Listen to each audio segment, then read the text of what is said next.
Hi there, and welcome to an event we have all been waiting for. This is where the journey begins to find out who exactly is the best heavyweight fighter in the world. It's Pride Fighting Championships Total Elimination 2004. I'm Mauro Ranallo, alongside color commentator extraordinaire El Guapo Boss Rutten. How are you, my friend? Man, I'm doing great, especially after he said extraordinaire, man. I'm extraordinaire, that's great.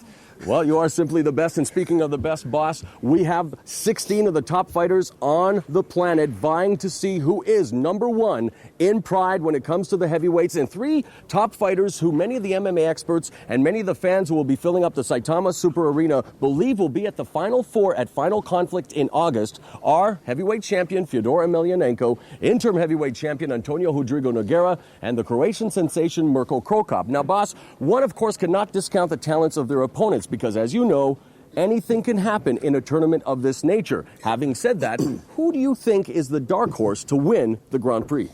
Ooh, that's a difficult one, okay? Because anybody, the rest of the 13 fighters, you mentioned 3, but all the other 13 could be a dark horse. Like you said, a tournament, you don't know what's going to happen in a tournament. Let's not forget we have Mark the Hammer Coleman, who is the 2000 Grand Prix champion, okay? And he's entering. We have Mirko Cro Cop, we got all the other guys. We got Schilt, we got Stefan, Leko, we have Murillo Ninja, we got anybody could be a dark horse. From top to bottom, 8 tremendous bouts comprise round number 1. It's another landmark event brought to you by the #1 MMA organization in the world, Pride Fighting Championships. So sit back, fasten your seatbelts, and get ready to enjoy this thrill ride. It is, after all, boss, what? Total Elimination 2004.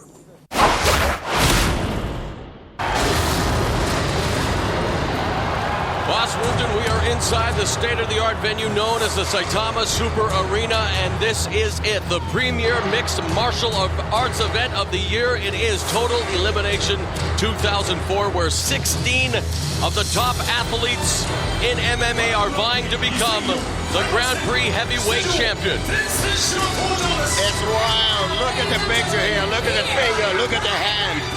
And again, we have to shout to overcome our own voices here. The noise inside this arena is so extremely loud, you cannot believe it. And what separates Pride Fighting Championships from any other organization in the world is the attention to detail. The production values are unbelievable. In fact, that symbol of supremacy you see in the ring, that finger indicating number 1 as we see the fighters, cost boss $200,000 US alone. Hey, I don't know if I made such a lot of money with that with my hand, $200,000. I don't think so, but I come close. And now the fighters are being introduced to the crowd. A Texas Crazy Horse, Heath Herring, who not too long ago was rated the #1 contender for the heavyweight championship. There you see the Russian fighter Sergei Haritonov, who could indeed be a fighter to look forward to advancing in this tournament. Yep. Murillo Ninja, he's back. One of the most feared strikers is Shoot Box's Murillo Ninja Hua, who will be facing Haritonov here tonight in round number 1. Look at this picture. 7 feet, 2 inches tall, 385 pounds. Giant Silva made his debut against Heath Herring at Shockwave. Lost that fight, but since then has been training on the ground, and you'll be facing this man making his MMA debut, no stranger to Japan, former sumo wrestler Centorio Henry Miller. Yep, and he looked good. I saw some previews of him boxing. He has some good boxing skills. Big Gan McGee from the United States of America. His debut in Pride was a loss to Heath Herring, but Gan McGee is going to face someone his own size tonight when he takes on this tremendous striker from Holland, a member of Golden Glory in Semmy Schilt. Wow, look at this. Look at it. Stefan, Leko. A tremendous signing for Pride. One of the world's greatest kickboxers, Stefan Blitz Leko, makes his debut tonight. Kevin Randleman. Wow, look at the crowd cheering for Kevin Randleman. This is great. The monster is here in Total Elimination 2004. And boss, look at the shot of the crowd. Saitama Super Arena is rocking. Everyone anticipating this tournament. There we have him. Whoa! He's going to have a tough fight, Mr. Yokoi. Yokoi undefeated at 10-0 puts that perfect record on the line against Nogueira. There he is, the defending Grand Prix champion. Mark the Hammer Coleman getting a very vociferous applause here from the crowd, and he also looks forward to doing battle in our main event against the Pride heavyweight champion, Fiódor Emelianenko. And there we have him, Ogawa. Whoa, what is he going to do? Ogawa. A thunderous ovation for Naoya Ogawa, 1992 silver medalist in the Olympics in judo. Mirko Cro Cop. Man, the Croatian sensation, he's getting a standing ovation. You see, I can rhyme too. This is a star-studded affair. There he is. Wow. Antônio, Rodrigo, Nogueira, Boss Rutan, before all is said and done at Total Elimination 2004, heading towards final conflict in August. Emelianenko, Fiódor, we could see at the unifying of the heavyweight championship. And look at him, he's smiling. He wants to be there. Wow.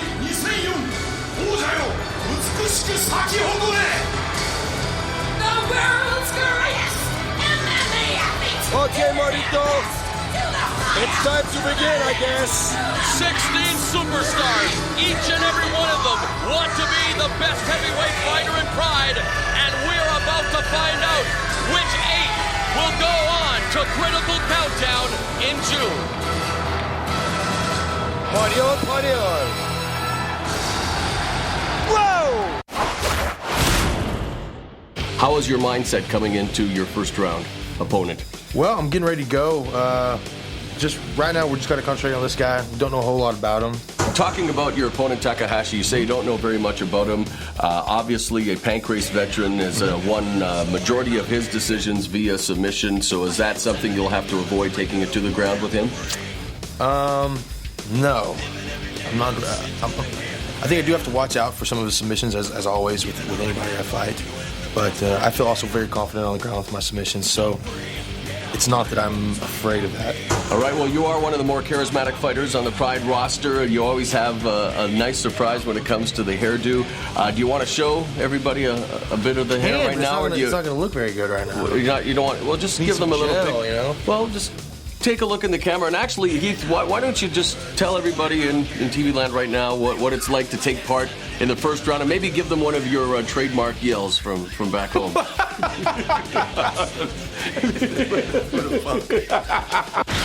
Coming up, it's Heath Herring versus Yoshiki Takahashi here at Total Elimination 2004. Boss, what is the report? In fact, what is the Rutan report on Herring? Good name, Rutan Report. There you go. Let's keep that name. We'll keep that name. Okay, Heath Herring improved a lot in striking. Stamina, super improved. He's very good. His stamina is very good. His ground and pound, especially from the side mount, is very good. So with that said, if we have the old Heath Herring back, you know, like 4 fights ago, everything is cool. We saw the old Heath Herring back in his last 2 fights, but it took a while. It took like later into the fight when he finally shook off that ring rust and he came back. So I think when he comes in with no ring rust, he should do really good. Okay, what about Takahashi? What are the keys to victory for him? Takahashi, okay. Rutan report on Takahashi. Takahashi, I fought him before actually in pancrase. He broke his shin in pancrase. I did. God, I'm Grizzly good. stuff. Anyway, Takahashi's good with leg locks. Heath Herring is wearing shoes. I don't know if that's a very smart idea to do with Takahashi because he's a good submission artist. He's got very good suplexes, so if he gets your back, he will throw you, trust me. Also, he's got good hands. So I think from the whole pancrase clan, let's say it like that, he's one of the guys with the best hands. All right, well, Heath Herring is one of our dark horses, and it will be the Texas Crazy Horse taking on the pancrase veteran, and it's coming right up.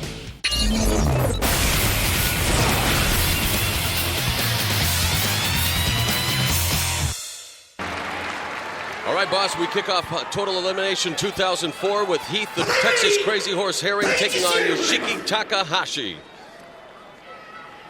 Ancora 180cm 95 Obviously, Kengo Watanabe in the corner. Takahashi. Takahashi is 35 years old, 5'9", 214 pounds.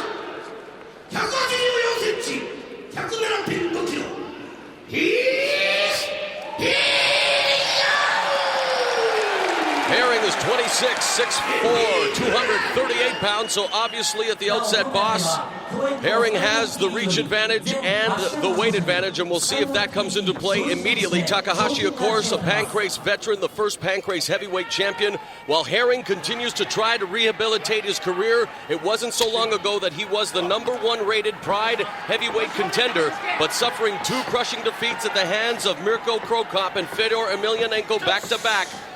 Since then, he's been on a 3-match winning streak, his last victory coming against another participant in this tournament, against McGee at Pride Inferno. Okay, here we go. Front kick, high kick, a middle kick, actually. Oh, something already happened. I think something for the glove. Eye. Ooh, that's not good. I think he kicked his own hand into his eye, his finger. He didn't do anything. He kicked his arm, and I think that his own thumb went in his own eye. Of course, here, Herring pleading innocent, and Herring always with the colorful hairstyle, this time sporting a blue and blonde mohawk. And there's another kick. And of course, Herring has the good stand-up skills. Yeah, but so does Takahashi. He's got some great hands. Front kick. Exactly what his game plan was that he told me. Keep him away. Takahashi has always employed that go-for-broke style, and there is a looping right hand that misses by Takahashi. Another high kick, which is blocked by Takahashi. So right now, they continue that feeling-out process, each of them testing each other's arsenal. Again, 1 10-minute round, 2 5-minute rounds here in Pride as we kick off round 1 of this tournament. Total Elimination 2004. Big crowd on hand here at Saitama Super Arena. Push kick there by Herring. Yeah, it's very difficult. Oh, and a high kick. It's very difficult to see what he's actually going to do because he makes a front kick and then a round kick to the body. Look at this. Takahashi's very good. Knees to the head by Takahashi. Takahashi's in real good position right now. If he keeps doing this, that could be danger. And this is an area where Takahashi may be able to take advantage of Herring, although Herring does employ some tremendous submission skills of his own. But right now, Takahashi continues to go to work with the knees to the head, boss. Yeah, and Herring is already looking in this corner, and he's nodding. Saying that I'm not in trouble. Nothing going on. You see, he's blocking everything. As long as he keeps looking at the knees of Takahashi, which is a very important thing, because it's always, I tell everybody, it's the blow that you don't see that will knock you out. 2 minutes have elapsed here in round number 1, and it's Takahashi continuing to pepper Herring with those knees, and while not damaging Herring greatly, they must be taking the toll. Yeah, of course, but there we go. Herring is up. Great job by Herring to spring up, and now he is the aggressor. Going for an ankle pick, it looks like, single leg. But nice sprawl, good takedown defense being employed by Takahashi, but you can see Herring just bullying him, maybe again showing that weight advantage, as he has. And he's got him on his back, but he's in the guillotine. He's got one arm in between. He should get out of this. He should look to the side. He should dig his own jaw into the rib cage of Takahashi right now. Turn to the side is exactly what Herring should be doing. And you're right, the arm is blocked. They're in the corner here. Takahashi, though. There is nothing. He can waste a lot of power here, Takahashi can.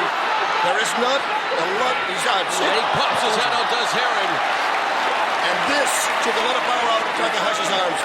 He's going to get fatigued in his arms. Bring up a very good point, boss, as he expended all kinds of energy from the bottom, and now the referee is going to restart them in the same position in Takahashi's guard.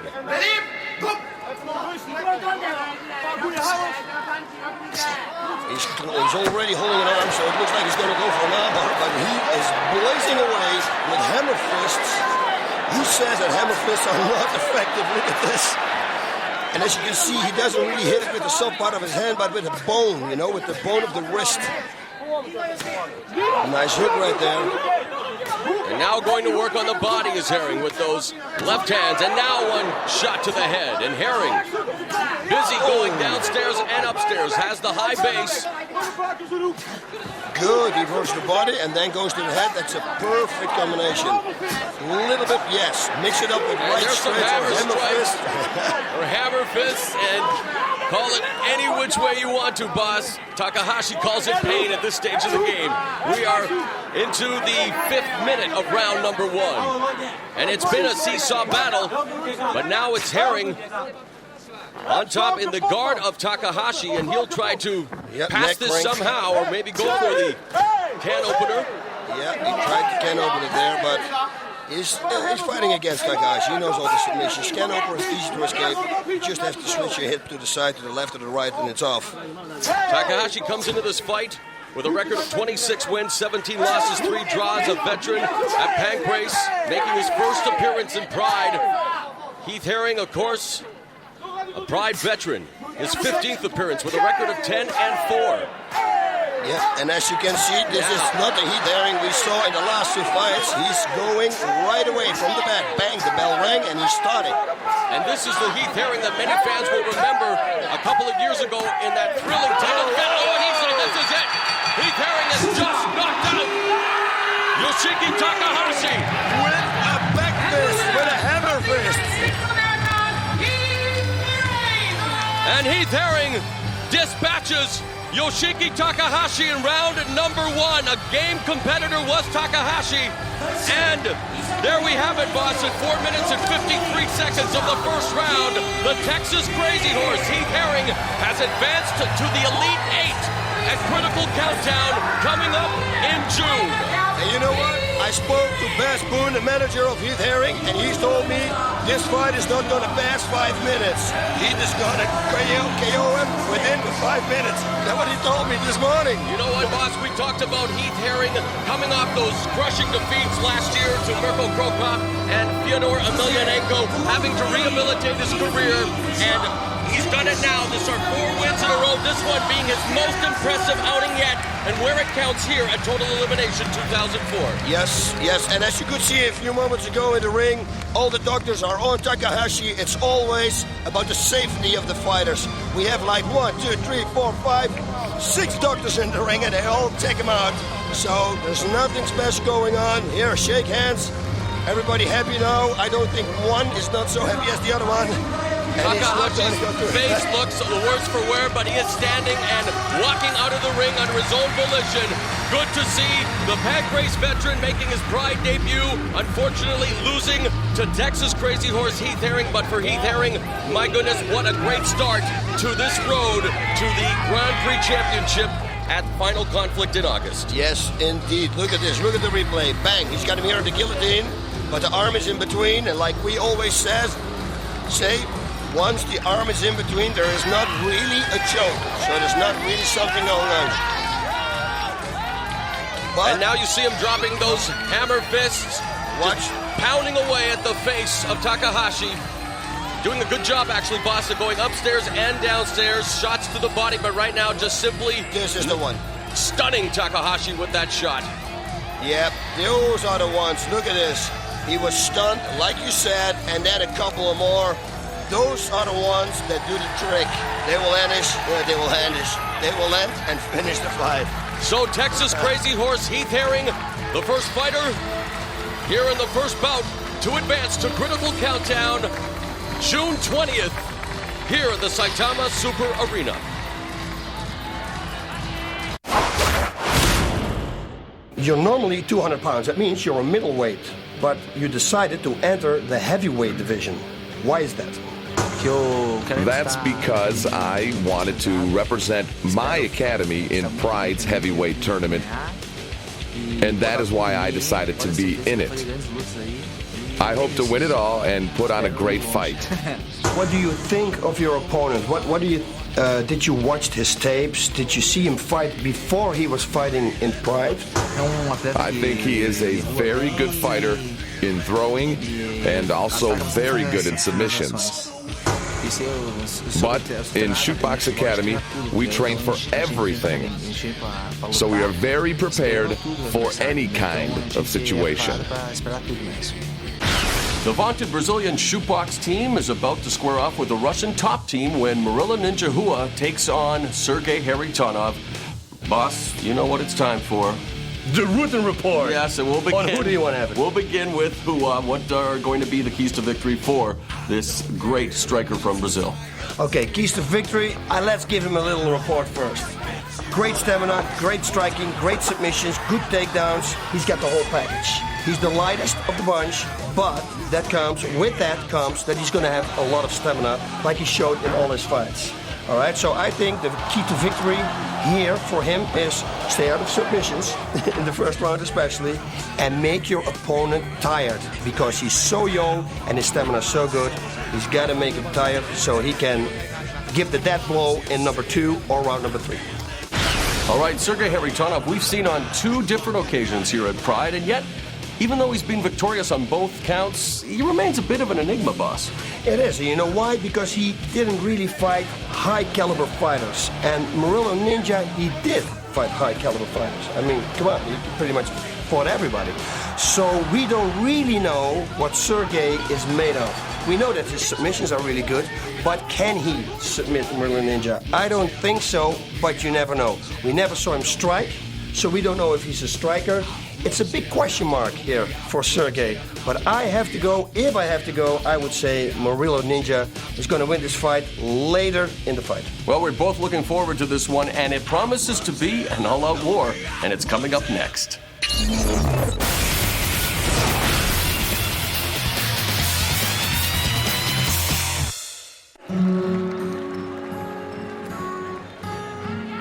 The next bout here will feature Murila Ninja Hua taking on Sergei Haritonov, and a lot of people, boss, feel that this could be the fight of the night, in fact, because they are so evenly matched in a lot of ways, especially in the ground game, although a lot of people do question Sergei Haritonov's stand-up game because we haven't really had a chance to see it. We've seen him twice in Pride Fighting Championships against less than stellar competition, let's face it. He made his debut defeating Jason Nobunaga, a kickboxer, and then in our last appearance for Haritonov, he defeated Corey Peterson rather easily. So tonight, his first true test against Ninja Hua. What do you think of Haritonov? I don't know. The thing that we do know is, like you said, the submissions, and what we know also is that his striking power from the top is real hard. But can he strike the same on his feet? That's the question right here. Can he stop those flying knees from Murila Ninja and all the power and aggressiveness that Murila Ninja is going to bring to him? That is the big question mark right here. He is a wrestler and a Sambo practitioner, so he may go for the leg locks if given the opportunity. And really what put him on the map and gave him the opportunity in Pride was when he defeated in the Tournament of Real Men 8 all of his opponents, the combined time under 2 minutes. So he just stormed through that tournament, opened up a lot of people's eyes, and that is why he is in this tournament now. And in fact, is a lot of people's picks to be a dark horse to go all the way. Yeah, he looks like somebody who's very solid. His mind is very solid, very concentrated in everything that he does. He takes every opportunity that his opponent is going to give to him. You know, if you make a mistake, he will take advantage of it, and he will armbar you, or leg lock you probably also, or knock you out on the ground. One big question, and again, I'm saying it again, can he do it on his feet, and can he take Murila Ninja down? He has a record of 7-1 in MMA. This is, of course, his third appearance in Pride, undefeated at 2-0.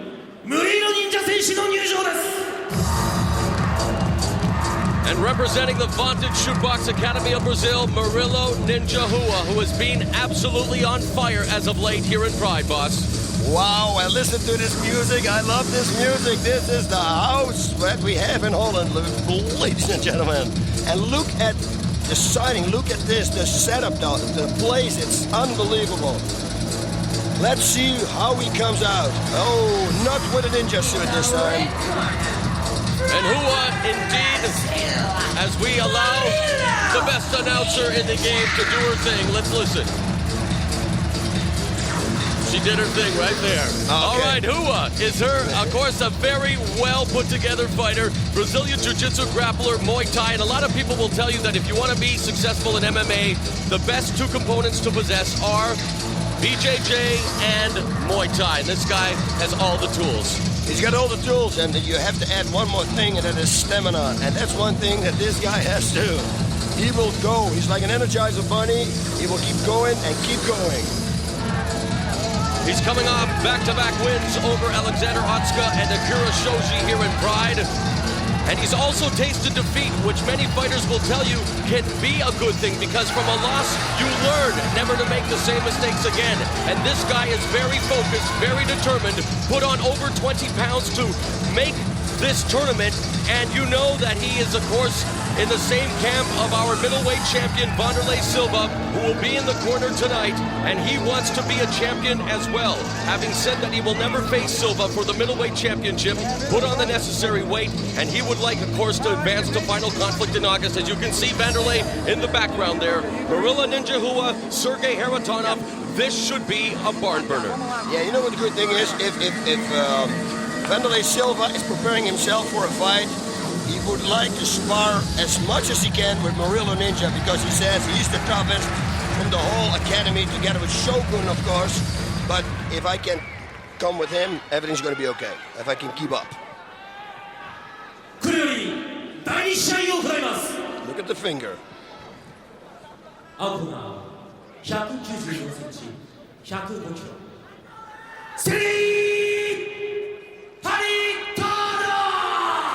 Haritonov is 23, 6'4", weighs in at 230 pounds. And he has always this grin on his face. And so is Wanderlei Silva and all of the cornermen. Who was 23, 6 feet tall, 220 pounds. So they're the same age. Haritonov 4 inches taller, 10 pounds heavier, and look at the stare down. And like I said, this could be indeed a precursor of things to come. I think, Boss Rudin, we are in for a throwdown to the max. In this, our second bout of Total Elimination 2004. The fans are ready. Flying knee. He's going to come out with a flying knee, I'm telling you. Murillo Ninja, you watch. Many believe that Haritonov will try to take this one to the ground as quickly as possible. Here they go. They touch gloves as a sign of sportsmanship. Inside cut kick delivered by Hua. Left hand straight through the guard by Hua. Hua goes to his knees, back up to his feet immediately as he was hit by a combination from Haritonov. That was a good left hook there from Haritonov. So we know now his striking is pretty good too. Look, he's throwing his upper body into it, which is good. He doesn't have the pinpoint accuracy, but if it hits, if it connects, could be trouble. And Hua with that nervous energy in the early going. Tags him with that left hand. And that rocked Haritonov. But Haritonov recovers quickly and hits him with a left of his own. Another low cut kick delivered by Hua. Wild left hand. Well, some nice combinations being put together by Haritonov, but Hua with that overhand right, and now goes into the body lock, which could lead to the takedown here, boss. Yep, but who's going to get the takedown? Haritonov showing some good balance. Nice! Uchimata takedown there by Haritonov, a judo throw there, boss. Yeah, and he's got some good striking from this position. You watch. His right straights, left straights are really strong. He's looking for a leg lock here, Murillo Ninja. But against a sample practitioner, I don't know if that's a smart idea to do. At this moment, he's looking, not anymore. Goes straight into the half guard now. Somebody's bleeding. Whoop, nice shot there. By Haritonov, who looks to have blood perhaps coming from his nose. And boy, oh boy, this is a throwdown. Nice right uppercut by Haritonov, and he tags Hua. They are exchanging blows, no doubt about it, here in the early going of round number 1. And this is a slugfest. It's a pro. And so no longer is there the question, can Haritonov engage in a stand-up war? This guy is a striker as well as a ground game practitioner. Yep, we know it now. He can do it all. A left hand by Haritonov. Yeah, this is going to come out. Who's got the biggest heart? because they both are hitting hard punches. Ooh, nice left hook there. And it looks like Hua, boss, almost looks like when he's going for a right hand, almost telegraphing it a bit, the way he's looping it there, as Haritonov seems the crisper puncher right now. Yeah, absolutely right. And what he does also, if he gives a left straight, he's looking down. Look. Again, 4-inch height advantage for Haritonov, so it gives him the reach advantage. But don't discount Hua. As Boss Rutan has said on many occasions, this guy's got the stamina, the never-say-die attitude, and we are watching a very exciting opening 3 minutes here between Haritonov and Hua. Hua, of course, goes downstairs with a kick, perhaps setting him up for a takedown. Yeah, I think he should throw more left low kicks inside leg Trying and to set up a shot. shot. Yeah, right straight. Nice body shots. There's Sergey has some good Silva. right body shots. Very focused is Haritonov. Sticking to his game plan. Just firing off those single shots, the left jab, gauging the distance. Nice body shot. Oh, those going to count, trust me.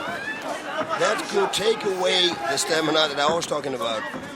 Vanderlei Silva shouting out instructions to Hua. Hua now tries to get inside, and that's where he'll have to be if he wants to be successful against the taller fighter. And so far, Haritonov has done a superlative job of keeping Hua at bay. Yeah, and again, his body shots are perfect. They're not to the liver, but to the other side, which is the milk. And that hurts too. Look at that. Did you think that they would be standing so late into the round, boss? Your 4 minutes. Many people thought that Haritonov would try to take him to the ground, but so far we're seeing that he is a very effective striker. Very effective. Again, I tell you now, the fifth time, his body shots. Look at his body shots. Right body shot, and then he gives a left hook to the head. Watch what he does. Body shot and a head shot. Boom, boom, and it goes up. Doing a very good job, and it looks like those body shots are starting to take their toll. That is staggered Marilla Ninja Hua. He's along the ropes, and he's gone. He's out. Sergey Haritonov has knocked out Ninja Hua. Unbelievable. In stunning fashion, Sergey Haritonov has knocked out Marilla Ninja Hua to advance to critical countdown in June. What a display by Sergey Haritonov.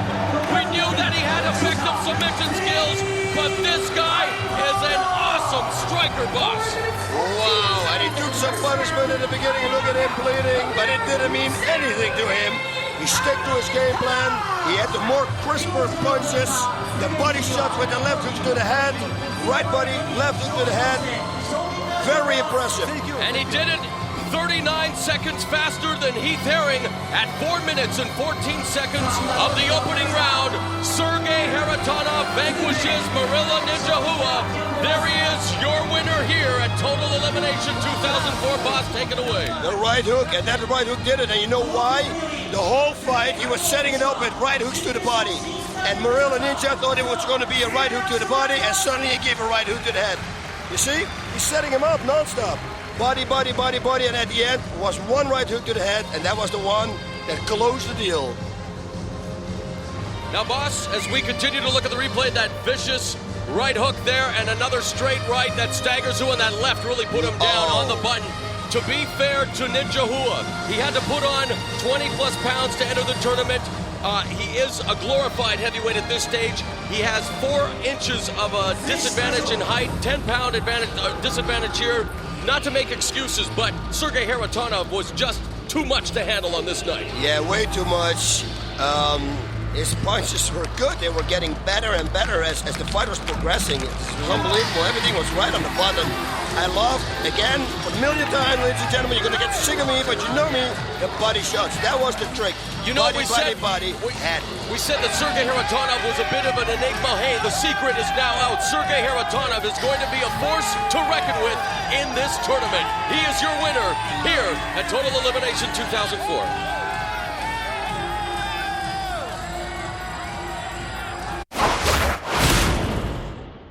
I'm here with Giant Silva, and as you can see, he is gigantic. I'm getting a stiff neck by just looking at you. Yeah. Wait. Don't worry. I gotta help you. Man. Yeah. There you go. I feel like me. Yeah, all your people are small. Small little people. Yeah. All right, I'm here now with Henry Centurion Miller making his MMA debut tonight. And first off, Henry, I know that you're from St. Louis, so what's up with the shirt, buddy? I like basketball. Last time when we saw you fight, we thought, okay, this is not going to take one round. You're going to get tired because you're so big. You're going to gas out. But for everybody's surprise, you kept going and going and going. And I said, my God, this guy's in a good shape. If you've been working on your shape even more now? Yeah, I did play basketball before a long time, so I have a good shape to do it. But I train a punch and train a little jiu-jitsu, so that's to tell you. What is the training routine like during the day? You start off. What is the first thing you do in the morning? Breakfast. And who have you been training with? I've been training with Sakuraba and Yamamoto. So obviously you don't get much better than Japanese legend Kazushi Sakuraba in the Takata Dojo. What has he been working with you mainly on, the ground game? Sakuraba, he's been teaching me the ground game. And Yamamoto, he is also a heavyweight fighter, so he was helping me out with the punching and tackling. Are you afraid of his takedowns because he's a sumo wrestler? Are you afraid of that at all? My friends, I'm training now in New York and New Jersey, exactly New Jersey, because I have friends. I go to train with them in school, jiu-jitsu school, and all. The first thing I want to learn a little better to care my body. So my last fight, guys kicking too much in my legs, so I too slow to think. So now I try to be more fast to think in the fight. I want to show the people at home the size of him because I'm standing on this stool right now. But look at his hands. If he can grab my head, watch this. He can grab my head. On. Oh yeah. Whoa. A lot of size. A lot of size. I mean, come on. The giant Silva, he's taller than 7 foot. 7 foot. What we know, with the report, he can take a beating. That's one thing for sure. I mean, he got some low kicks from Heath Herring last time. That was unbelievable, and he was still walking. So he can take a beating. His stamina for a person his size is good. We all thought when he fought Heath Herring that he was going to gas out in the first round. Well, he didn't. It took 3 rounds. Yes. At the end of the round number 3, he finally got him in a choke. So his stamina is good. It's going to be this guy is a tough cookie, and he's going to fight against Centurion, and he, for what I hear, is a street brawler too, and he's a sumo wrestler. So he's going to be very hard to take down. But, like I said before, he's a sumo wrestler. With a lot of weight comes stamina problems. That's what I always think.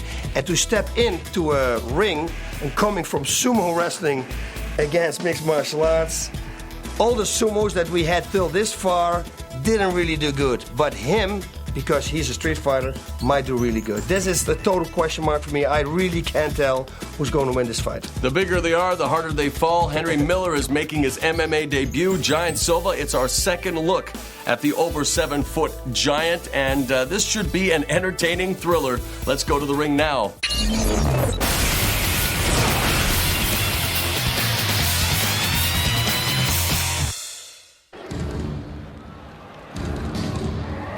Boss, let's hope that they've reinforced the ring for this next matchup here in the opening round of the 2004 Pride Heavyweight Grand Prix, because there is going to be a lot of size involved in this one. In this one, but also in the next one. So yes, I hope they reinforce the ring. As we await the introduction and look at this shot. Nothing beats Pride Fighting Championships. We've said it on many occasions. It's like a rock concert, a Broadway production, and a sporting spectacle. And tonight, we give you Giant Silva versus Centurion Henry Miller. And Silva, 1992 Olympic Games participant with the Brazilian basketball team. Giant Silva. And as he makes his way to the ring, the crowd in awe of this 7'2", 375-pound athlete. We'll remind you that the next time you will see us on pay-per-view is May 23rd, Bushido Volume 3. And what a main event it's going to be, boss, when our middleweight champion Wanderlei Silva takes on Japanese superstar Yuki Kondo. Yep, that's one that's... I'm looking forward to that one. Silva made his debut at Shockwave, and he sent shockwaves throughout the Saitama Super Arena when he almost went 3 rounds with the Texas Crazy Horse Heath Herring before being submitted. This is his second appearance. And he has been training in the United States with Romulo Bittencourt on his submissions, working on Brazilian Jiu-Jitsu. Many people say that this guy was nothing more than a sideshow attraction. No, this guy is a serious athlete. He wants to learn mixed martial arts, and he has become a committed athlete. And let's see what happens when he takes on retired sumo wrestler, newcomer to mixed martial arts in Centaurio. I don't know, man. It's going to be very difficult for Centaurio to take him down. I think he's half his size or something. What we're talking about, a 2 feet height difference. I think that's a lot, you know. You saw with Heath Herring, he couldn't come close because then he got hit. And I don't know. It's going to be a very difficult task, but don't count him out, Centaurio, because, like I said before, he's a street fighter. And some guys, they just rush in, take him down. Obviously, when it comes to Silva's strengths, at the top of the list, just that, his physical strength. We saw him land those sledgehammer-like hands on Heath Herring and almost knock Herring out with one of those. There he is, Giant Silva inside the ring. All right, boss, next up, it is going to be Giant Silva taking on Centaurio Henry Miller, the retired sumo wrestler who received a very nice ovation from the crowd here. Giant Silva, 39 years of age, 7'2", 375 pounds, looks in much greater physical condition than when we saw him at Shockwave. Wow.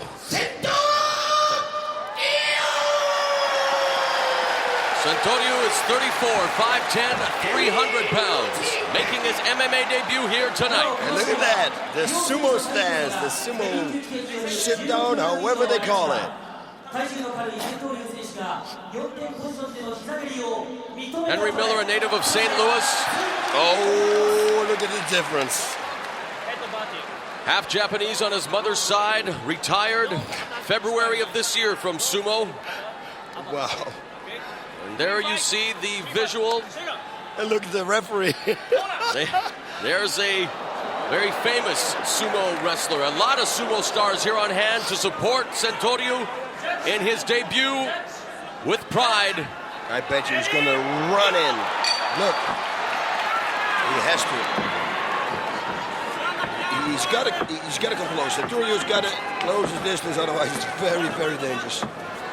Looking very limber on his feet is Giant Silva.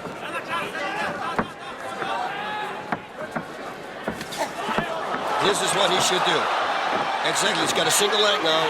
He's got a hook. He's got the leg, unable to pick it up. And Silva may just attempt to pick him up and try to do a power bomb-like maneuver, as we have seen in mixed martial arts over the years.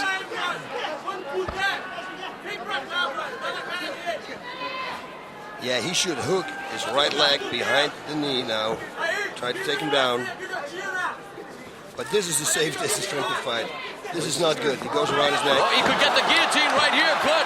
Silva, but no, popping out right away was Miller. Now into a butterfly guard there. Yeah, even though he should pass it. He could pass it. Oh, there's the Silva showing some striking from the bottom. And remember, he has been working with Romulo Bittencourt in New Jersey, the Renzo Gracie Academy, and now just has his hands wrapped around Centaurio's neck. And there you see his face just being smothered by the hand momentarily. Yeah, it's kind of what he did to me. During the interview, you're correct. Yep. Look at the reach advantage. I mean, that right arm just finding its target, even though Centaurio is posturing right now. Whoa. Centurio should throw body shots here. There's no way he can reach his head. The only thing that Silva has to do is reach himself up, and then Centurio can never reach his head. So he should go for the body. Hard shots to the body.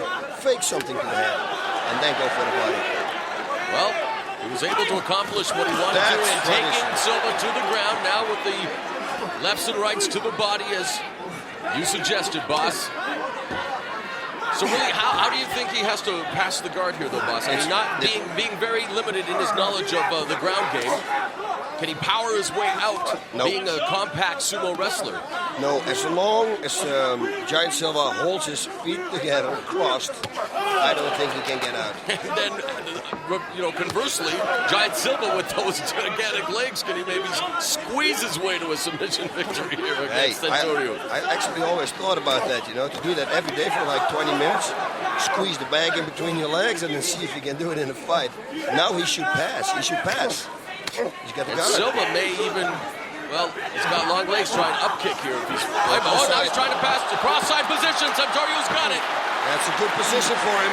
And there's Kazushi Sakuraba shouting out instructions. And we should mention at this stage that Centurio did spend some time in the Takata Dojo with Sakuraba. Figure four coming up, but there's nothing there. He didn't hook his leg. The only thing that, if he's going to get it, Centurio has to make a head roll. He has to make a head roll, and he's going to be out. The somersault. So Silva showcasing some of that BJJ that he's picked up, looking for the key lock right now. Yeah, but he doesn't have one leg locked from Centurio, so there is nothing there. Even if he's going to pull it down on the back, and Centurio makes a head roll, he's going to roll out. And he's able to, now he's able to even slide it in more. And I know what you're saying, boss, but having an inexperienced fighter like Centurio on, and with the power of Giant Silva, it'll be interesting to see what transpires here. But you're right, Centurio with the side mount, he should be looking at perhaps getting some knees into Silva, but he finds himself in a precarious position here, does Centurio, simply because Silva does have that right arm. And Bittencourt shouting out instructions. Good job here by Silva. Yeah, because he says you gotta lock a leg. He's got the leg. He's got to lock a leg. He can still roll out. He's tapped out. He's tapped out, boss. And via submission, Giant Silva records the victory. Yep. Amazingly so, Giant Silva gets Brazilian Jiu-Jitsu training from Romulo Bittencourt in New Jersey. Giant Silva picks up the victory at 4 minutes and 4 seconds. And there's a pattern developing here at Total Elimination 2004. That's Romulo Bittencourt. That's Giant Silva's friend Solar in the mask. And boss, we started with Heath Herring going 4 minutes and 43 seconds. Then we saw Sergei Haritonov go 4 minutes and 14 seconds.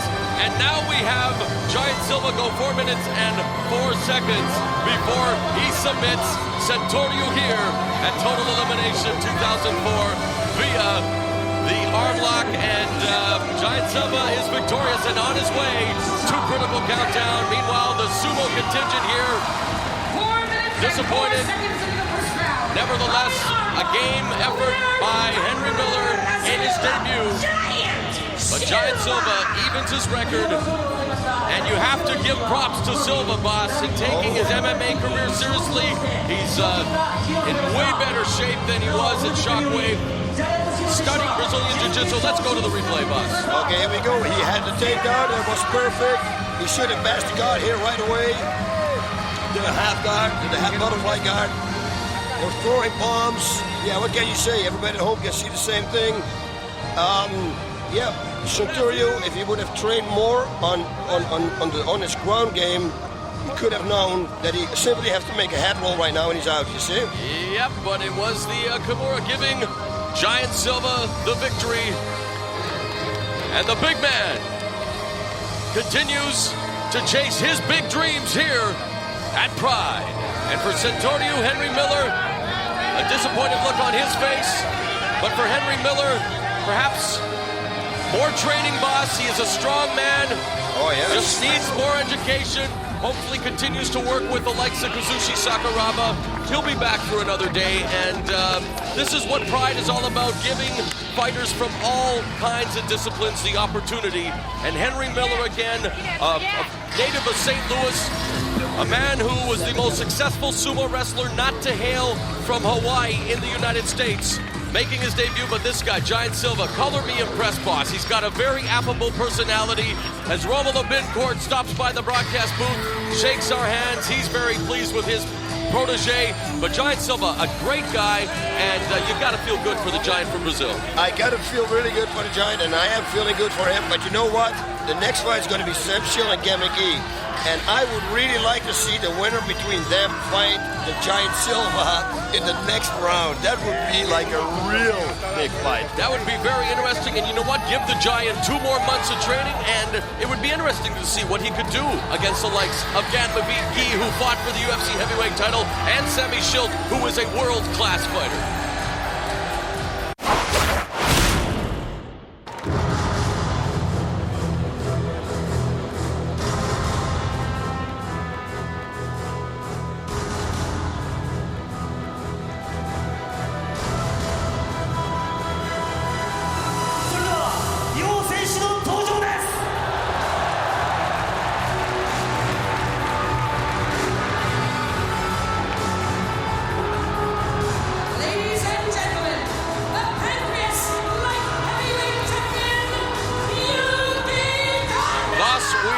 Forward to the next time we are on pay-per-view, which will be May 23rd here at the Saitama Super Arena. And the main event, middleweight champion, there you see him, Wanderlei Silva, taking on Japanese superstar, Pancrase veteran, Yuki Kondo. That should be a tremendous battle. There you see Kondo, who we saw at Shockwave dismantle Mario Sperry. Yeah, you know, when I was fighting Pancrase, Kondo was there too. And Funaki and everybody always told me, he's not afraid of anybody, anything. So he's not going to be afraid of him. And watch him be serious here. He's got the smile on his face. He doesn't care. He comes in. You better believe, man, that is going to be a match people are going to forget. You watch. You know, Silva arguably is the most dominant fighter right now in the world. Undefeated here in Pride. Coming off a quick victory over Ikuhisa the Punk Minowa at our last Bushido event, as he makes his way to the ring with purpose. Yuki Kondo already in the ring. What kind of a challenge do you think Kondo will present to our middleweight champ? You know what? It's like I said before. You know, they have both kind of the same skills, and like I said, Yuki Kondo is not afraid of anybody, so he will face him right away. He's not afraid. A lot of people are afraid of Wanderlei Silva, and it takes away like 20-30% of your power, you know. But if you are not afraid and you fight your own game, that's a whole different ballgame suddenly. Both of them have microphones. Both of them are ready to speak and address the crowd here at the Saitama Super Arena. Yep. Yuki Kondo and Wanderlei Silva, of course, they're going to be speaking their native language, and Kondo is just telling the fans that he looks forward to battling with Silva at Bushido Volume 3, and again, the date is May 23rd, fans. Available only on pay-per-view, and don't forget, when you want more information on stars like Yuki Kondo, Wanderlei Silva, make sure you go to pridefc.com, and also for all DVDs, any merchandise, you'll want to go to pridefc.com, the one stop. Watch what he's going to say. He's going to point at him, and he's going to say, you knockout. Watch.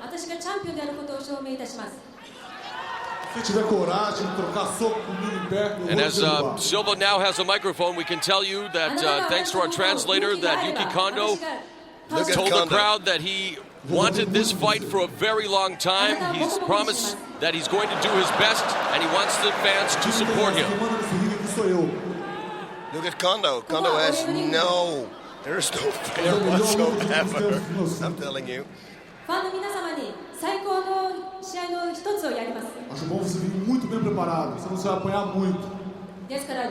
Boss, the hype has begun. Yep. Silva is saying, hey, I'm the champion. I'm going to beat you up.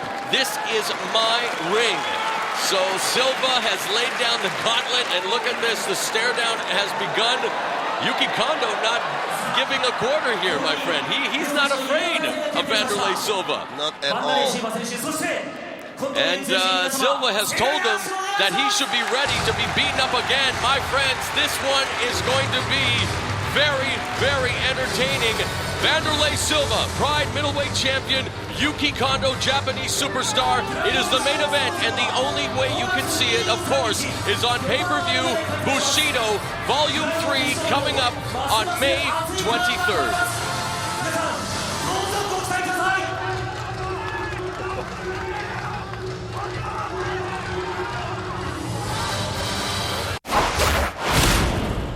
What do you know about McGee? I know he's as tall as me. That's what I know. I know he's about the same weight as me. That's all I know. Who's got the bigger punch? I think that I have. Ah, hey! What's it going to take for you to beat him tonight? I think to beat Semmy, I mean, he's a great kickboxer, awesome on his feet. It's probably going to take a little bit of a mix of everything. A little wrestling, a little stand-up. You really like to win a fight now. You don't want to go the distance, do you? No, I don't want to go the distance. I want to finish it quick. What do you have to avoid in order to defeat him tonight? It's going to be weird going with Semmy. He's going to have more reach than me, so I'm going to have to watch out for his. I mean, he loves that front kick to the liver. He likes, throwing the big punches. I'm just going to have to keep my head on a swivel and get out of the way. Boss, what's the scouting report on the tall tree known as McGee? Okay. Well, last time we saw McGee fight was against Heath Herring. And you mentioned, we were talking this morning at breakfast, he had some problems with stamina. Now, one thing is sure, Heath Herring doesn't have problems with stamina, but that's okay for Gan because he's not going to fight him. He's going to fight Sam Schilt, and Sam Schilt also is from the same camp as Heath Herring. He will have no stamina problems. So the key to victory here for Gan McGee, I hope that he trained really, really hard and took care of that little stamina problem that he had. Now, I always say to everybody, you learn the most from a loss. Like, if I get armbarred, I probably never would get armbarred again in future fights because that would be a really dumb mistake to make. And it's the same here with Gan McGee. He came in and he had some stamina problems. I bet you that he hit the windmill, the treadmill, he did everything in his power to fix his stamina problem. And what are the keys to victory for your compatriot, Semmy Schilt? Keys to victory for Sam is to stay on his feet and just punch and kick. I mean, Sam is one of the best strikers in the world. We have real good strikers this time here at the Pride Fighting Championships. We got 3 world-class strikers, so he is one of the 3. He should keep it on his feet and try to knock him out. Well, I think it is going to be a stand-up war like you've mentioned, and let's face it, if these 2 guys go down, it could end up registering on the Richter scale. These 2 are both very tall, and we'll just have to wait to see what happens. It's McGee against Schilt, and it's coming up.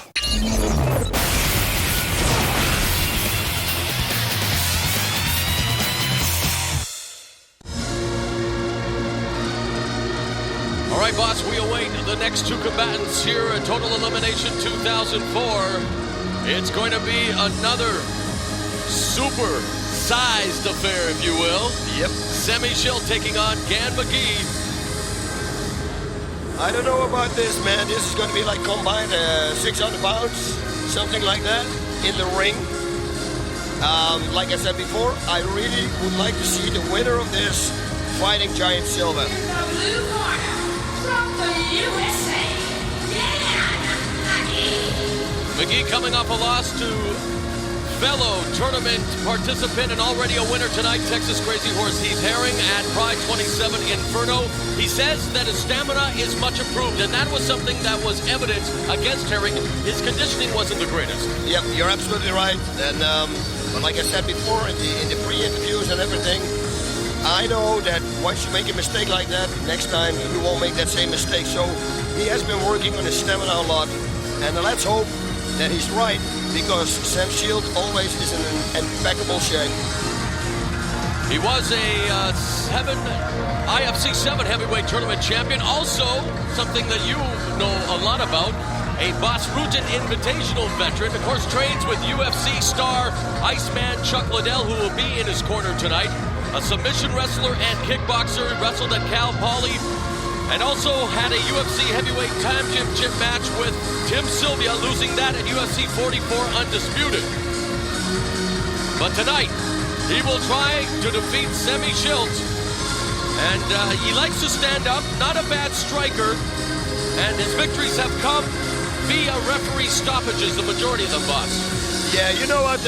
Like we talked about it before already in the pre-fight interviews and the preliminary things. He has to take the fight to the ground. There you see momentarily Boss Hightower, Semmy Schilt. And there another shot of this huge crowd of the Saitama Super Arena.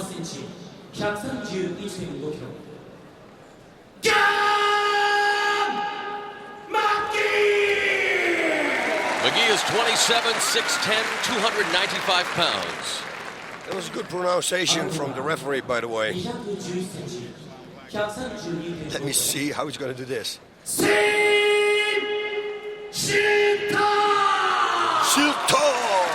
Schilt is 37'1", 286 pounds, so they do match up rather evenly, do these two behemoths. Schilt a couple of inches taller, while McGee has 9 pounds on the Dutch destroyer. Schilt is a Muay Thai practitioner, kickboxer. McGee, an accomplished wrestler out of Cal Poly. So, who has the advantage standing up? One would say Schilt. When they go down, one would have to say perhaps McGee. That's absolutely right. And let's hope, boss, that they go longer than 4 minutes, because so far tonight we've had matches that have lasted 4:53, 4:14, and 4:04, and right away there's a shot. It's a double leg, and he's going to get it. And he's got it right into the side mount. There's nothing there. The underhook. Sam should let him loose. By Schilt. Holding him there. As long as he doesn't waste any power here and just hold him, hook your hands, but don't waste any power because there's nothing there, you know. And again, is going to get out. Side mount, very dangerous position. He has to go to the guard, which he's trying right now. Yeah, see? doing a good job of scrambling is Schilt, but McGee keeping him there as well. And if he has an opportunity, will go to those knees. But now has him in a head scissors, and now it's going to be like a reverse. McGee wanting to go north-south almost there momentarily. Back into full mount now. Top position by McGee. And now just tries to smother Schilt. Just look to the side. Just to look to the side and you can breathe. That's the whole. And that's what trick. Schilt is doing, the veteran. Heeding the advice telepathically of the greatest here in Bas Ruud. And now he should start bucking now. He should start bucking because then Gen needs to find his balance and he cannot punch. It's a very important thing. If somebody mounts you, always explode upwards as hard as you can. There's McGee's corner, yelling out the instructions to pound. But Schilt doing a good job now of keeping those hands at bay. And he's got an iron grip. You remember when he fought Fiódor? You better believe it. He's just holding his hands.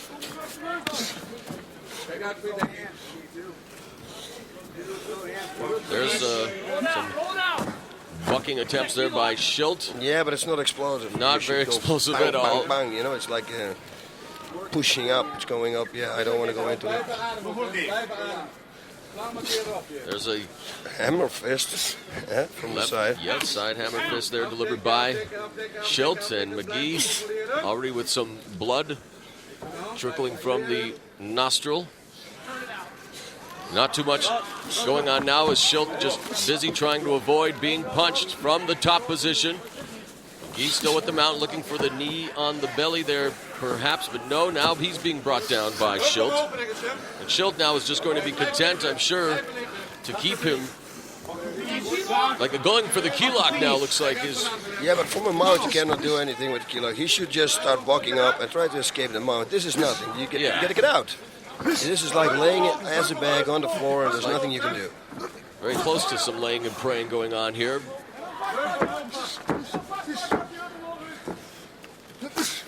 Drops a hammer fist, does McGee. Sam can also, he's got a very good grip. With his right hand, he has his wrist now from Gen's left wrist. If he goes with two hands on one wrist, locks Gen's left foot up, he can roll him to the side, to the right. Because he takes away, as you can say, his bridges. And he's got the grip for it, so he can do it. Again, McGee does outweigh Schilt, but only by 9 pounds, 295 to 286. If he's making a mistake, it's going to be a side choke. Nope. No, Gen is doing a good job right here. He's going to go for the armbar. Americana attempt there by McGee. Once he has it, he needs to go to the side. And that's exactly what he's doing. Tried to do there.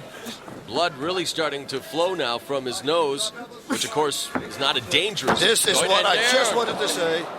You should explode to the right. Attempt by Schilt, but back into the open guard now is McGee.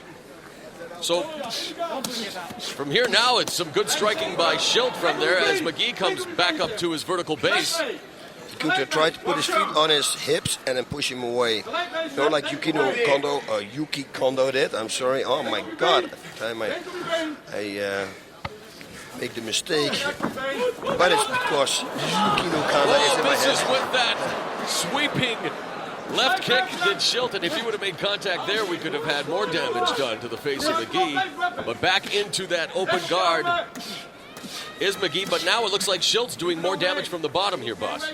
Yes, it looks like it because his head is more low. Oh, he's going to go for a leg lock. Watch this. He's going heel hook. He's going to go for a heel hook. Sam shoot. Push the feet beside this. Have been reversed. Now he's got it for the armbar, looking for the armbar. Schilt. Wow. Schilt should cross his feet. He should cross his feet. If he wants to finish this, he should cross his feet right now. Salient point delivered, and it's over. Extends the arm, secures the armbar. Semmy Schilt submits Gan McGee and advances to critical countdown. Let me guess, 4 minutes? Let's see. Oh, well, boss, at 5 minutes and 2 seconds of the opening round, it's Semmy Schilt via armbar submission over Gan McGee.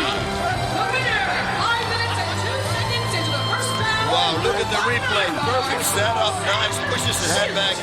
The only thing that he should have done here, just to make sure, is cross his feet so that Gan McGee cannot push his upper leg off and then pop out with his head. A nice transition from the bottom by Schilt. Able to fluidly move into that armbar position, boss. And we're talking about a guy 7'1", makes it look so easy, submits Big Gan McGee, and he will move on to the Great 8 at critical countdown. And is that a happy man or what? Hightower Semmy Schilt from Holland will be a part of the second round coming up on June 20th. What a fight.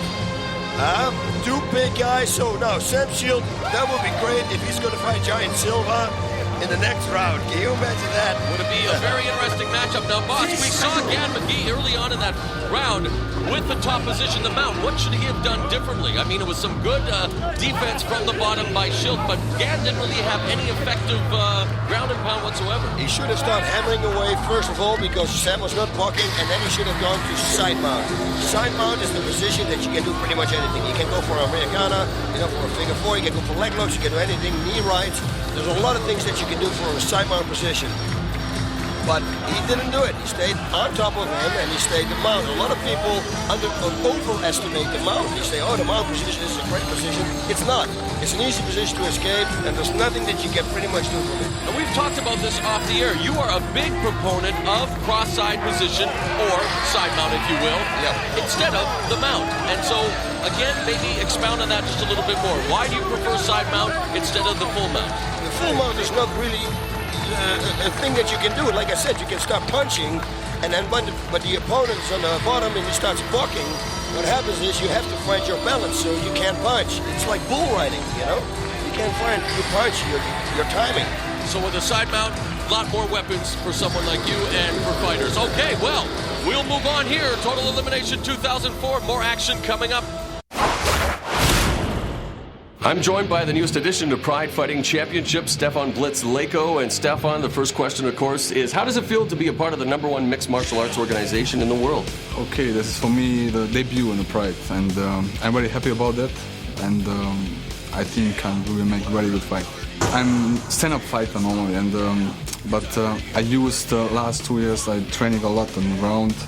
What do you think of the organization itself? Pride is the best organization in the world for me. And that's why I come to fight here. You know, Pride Fighting Championships has the best fighters on the planet, and we've proven it once again with the addition of Stefan Blitz Leko, the best kickboxer on the planet, top-ranked fighter, boss, and he is here now in this tournament taking on 1992 Olympic silver medalist in judo in Naoya, Ogawa. What are the keys to victory for the newest addition to the roster in Leko? Okay, let me first explain to you guys at home. The Blitz, that means the lightning. That's in German, and he is like that. His combinations are unbelievable. He's got real good striking power, kicks, he combines everything, his knees, everything. Don't clinch with Ogawa because he's going to hip throw you, he's going to take you down because he's a judo artist and a silver medalist. That means he's really good. Don't clinch with him, stay away, use your combination, striking abilities, and it will probably result in a knockout.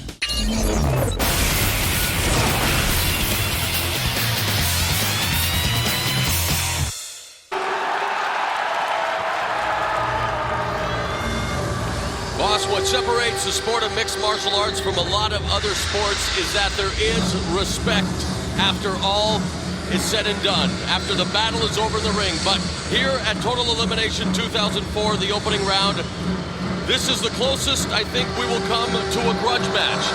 Yeah. Stefan Blitz Leko making his MMA debut, the top-ranked kickboxer in the world, who's already in the ring awaiting the entrance of Japanese superstar Naoya Ogawa, the silver medalist at the Olympics in judo in 1992. These two already don't like each other very much, boss. Yep, you're absolutely right. A lot of people, as you can hear now, everybody is for Ogawa. Listen to the announcement. I am chicken. And he is proudly proclaiming that he is chicken, which in Japan, I guess is not such a bad thing, but boss. What does it mean? Tell me what it means, because you know all that stuff. It means that he is a very, very brave fighter and someone who is going to do some serious damage here tonight, or so he thinks. And the reason these two do not like each other, boss, is that Stefan Leko heard that in order for Ogawa to participate, or so he thought Leko did, that Ogawa said, I will only participate if I get two fighters, Santorio, who was already also making his debut, or Stefan Leko. Leko thought that was a slight. Leko thought that Ogawa meant that Leko wasn't that great of a fighter. Yep. So he has drawn the ire of Stefan Leko. Ogawa undefeated in MMA at 5-0, including a victory over the former gatekeeper of Pride and Gary Goodrich, while Stefan Leko, again, a devastating striker, an incredible kickboxer. This is going to be a throwdown, Boss Rutten. The fans await this one with bated breath. Yep, the classical matchup we have here. The ground specialist against the striker. But don't get fooled, Leko has been training on the ground with the Golden Glory team. With Heat Herring, with Khalid de Faust also in his corner. So I think it should be okay. One thing you should not do, what you want to do, clinch with Ogawa. He will get you to the ground, and that will be trouble. And he receives a very raucous reception from the crowd here at Saitama Super Arena, does Naoya Ogawa. 187センチ、99.5 キロ、ステファン・レコ。Leko is 29, 6'3", 217 pounds. And he's aiming with his fist. 113キロ、小川直哉。 Ogawa's 35, 6'4", 240 pounds, so a distinct weight advantage for Ogawa, and also an inch taller. Leko, a huge signing for Pride, as he elected to finally make it to the big leagues, and here it is, boss. The stare down. Yep. Antipathy is the word to describe the feelings these two feel for each other. This is a grudge match, my friends. Get ready. The fireworks are about to go off here at Saitama Memorial Ronaldo Boss Rutten ringside. It is Stefan Blitz Leko against Naoya Ogawa, and we are underway. That's the right high kick to the head. Inside low kick, yep, or a right high kick to the head. Oh. Ogawa with the right hand through the guard, misses. Ogawa has Leko along the ropes, and Leko is down on the ground immediately. A stomp by Ogawa. In the Butsuku position is Leko. Now into the butterfly guard. Ogawa with the right hand. Ogawa now in the side mount, boss. He's going for the armbar again, mount position. Top position by Ogawa. Much to the delight of the crowd here, the partisan crowd. He is the hometown favorite in this tournament. Armbar coming up. There we go. Stefan is out. This is pulled. No. Very good control there from Ogawa. Uncharted territory for Leko again. His background is kickboxing, one of the very best in the world, but this is an area he's not accustomed to being in, boss. You're absolutely right. And here's Ogawa looking for that armbar. You watch. Don't leave your arm hanging there. He may go for the knees here as well, boss. Goes for a shot to the midriff, does Ogawa, and he is looking for his textbook move here on the ground, which of course is the figure four, as you put it, the key lock. Stefan should bring his right hand now underneath Ogawa's body and then scoop underneath out. He cannot do it anymore, of course, now because in the mount position. Side choke here. Side choke here from Ogawa. And it's over! Ogawa submits! Stefan blitz Leko in electrifying fashion. Yep. And just like that, Naoya Ogawa celebrates in the ring. Leko at 1 minute 34 seconds gets choked out, and Ogawa, much to the delight of the thousands in attendance, has moved on to the second round of this tournament with that choke, boss. What are your thoughts at what you've just seen? Yeah, what can I say? I never expected to go this fast. I would think that Stefan would do a good job, but you know what? Hands down, I have to say it. Ogawa did exactly what he needed to do. He took him down, took control, go to the side.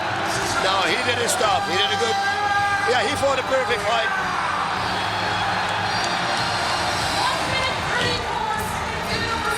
Yep.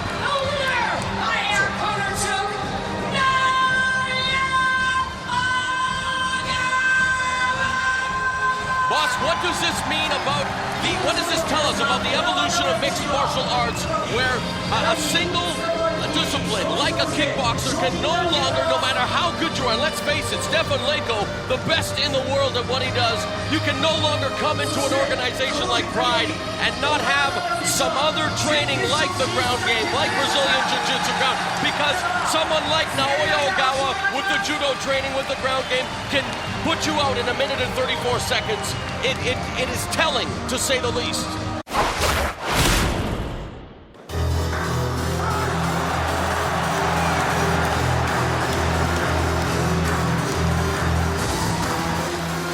And here we have it, the music, the endless music of Kazushi Sakuraba. And I'm betting you, with everything that I have, that he will walk through the ring right now. Whoa, man, I'm like unbelievable. I'm a psychic. Yeah, and the man that you hear chuckling in the background, boss, is a man who kicked off the show as... I gotta listen to the lady. She's amazing, and she's absolutely amazing. Okay, and just like she does that, I want to do this. Joining us right now, the man who won the opening bout, Texas Crazy Horse, Howdy, boys, howdy. Howdy. Let me hear your Texas yell. That's what we were waiting for. Yes, it is a party here at the Saitama Super Arena, and why not? This is the event of the year, Total Elimination 2004. The journey has begun to crown the Pride Heavyweight Champion, Kazushi Sakuraba, perhaps the most decorated mixed martial artist in Japan, making his way to the ring, where he will be addressing the crowd shortly. Heath, first of all, congratulations on becoming the first participant for Critical Countdown. How was your fight? You look like the Heath Herring of old, a lot of intensity shown. Thank you very much. Yes, I mean, it was just really important to come out and win this fight in a very impressive manner and move on to the next round. So that was the main priority tonight. Yeah. What kind of a challenge did Takahashi present you? Takahashi, he was a really difficult opponent due to the fact that He's a little guy. He's a quick guy. Very unorthodox style. Southpaw. Comes out throwing, really wild haymakers, things like that. So it's very difficult to counter a fighter that fights like that. All right, well, Heath Herring will be joining us for the next bout, and right now we will listen to Mr. Sakuraba. 今日は副本部長ではなく選手としてここに上がりました。時間の経つのも早いもので、今年で僕も35歳になります。 Of course, boss, as you know, Kazushi Sakuraba, in addition to being a tremendous mixed martial artist, also has a tremendous sense of humor. Yes, I know. Yeah. He's already smiling. God knows what he said. We are getting it translated as he's speaking. He's told the fans that he is 35 years old now. As the crowd responds, he is telling them that he doesn't know how much longer he can compete as an active fighter. I don't think that is something to laugh about. No. Sakuraba's a great guy. I've met him on several occasions in Roppongi, and he really shines in Roppongi, let's say. Yeah, he's like us. He's like us. And for the fans back home, Roppongi is like the Times Square of Japan, where a lot of the fighters like to enjoy themselves after fighting. And now Sakuraba is making the announcement that he will be fighting in the next big Pride show, which is coming up on June 20th. In addition to the Elite 8 and Critical Countdown, Kazushi Sakuraba will be making an appearance in Boss. The last time we saw him fight was at Shockwave, where he put on one heck of a performance in losing to Antônio Nogueira in the main event. Yep, that was at the end of his match. So but we saw the old Sakuraba was back, He was flying around, his punches were sharp again. I think if he puts his head together, keeps his head together, doesn't go to Roppongi too many times, exactly, then he could start winning and getting back in the winning circle. All right, and as you soak up the atmosphere, we will return with our next bout. The Croatian sensation, that's what they call him. And, well, I don't have to explain who is here next to me. Ladies and gentlemen, Mirko Cro Cop. How are you doing? I'm fine. How are you? I'm doing great. After the last butcher that you gave Yamamoto, what have you been training on specially now? I've been training usually with Mike. I train a little bit more on the ground, and everything else was just like usual. Just like the same. Yeah. You still kick, lots of kicks. That's still your favorite thing? Yeah. Spros. We won't see an overconfident Mirko this time. This is totally concentration this time. I mean, from the begin minute till the end. Yeah, of course. I must be concentrated all the time during the fight. Yeah. So I won't underestimate no one, but of course I expect to win this fight. This is it, man. I mean, you win this fight. That's the next step. That's the way to the belt.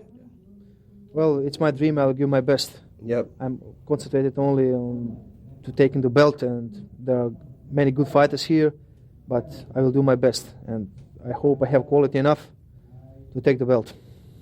What do you think of Kevin Randleman? What do you think that he can present to you as a danger?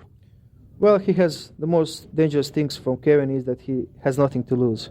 Yep. So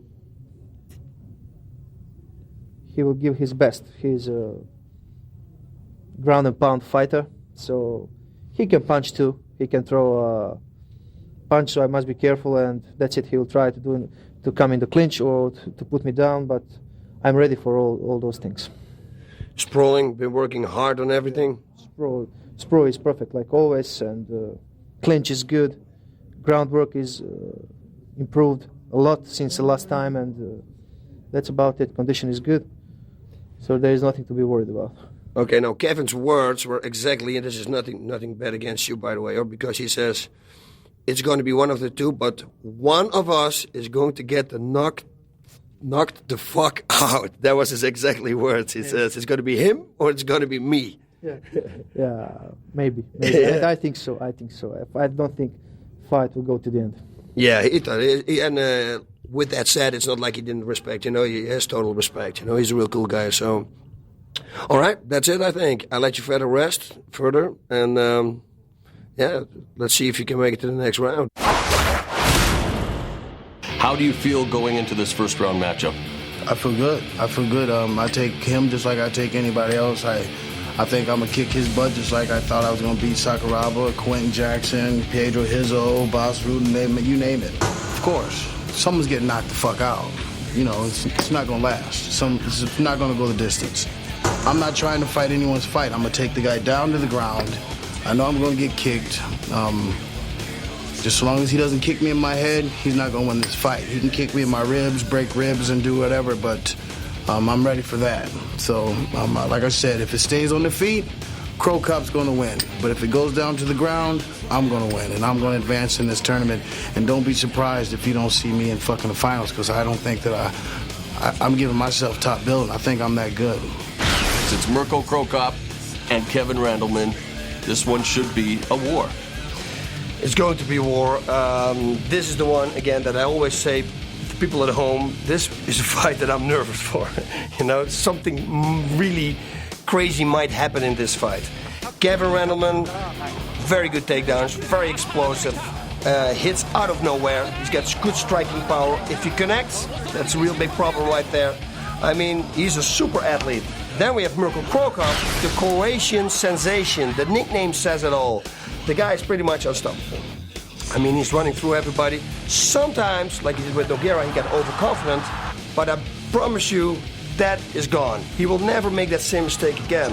So it's going to be a war. If Kevin can take him to the ground, that would be really good. And please keep him on the ground. You do not want to let Mirko Cro Cop back on his feet.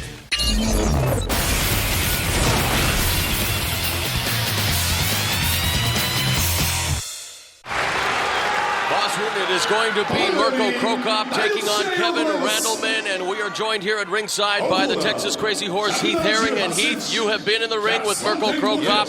What will Kevin Randleman have to do if he even has a chance against the man from Croatia? It's a very simple question, of course. Kevin has to take him down, quickly, and finish him off from there. All right, we are going to see what will transpire in this bout.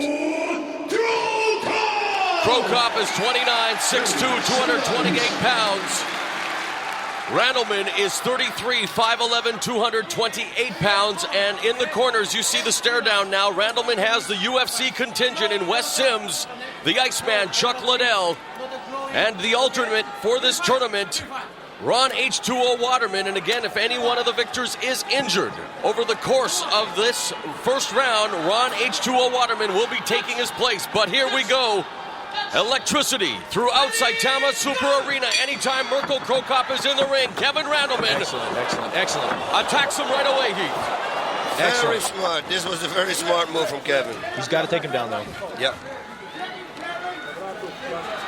Randleman has him hemmed in the corner, looking for the body lock, the underhooks. And they are there in a stalemate. Now with a full body lock, Randleman has Cro Cop. Cro Cop's going to push his chin backwards. You watch, with his palms underneath his chin. Kevin is already pressing his head out, so he can't do it.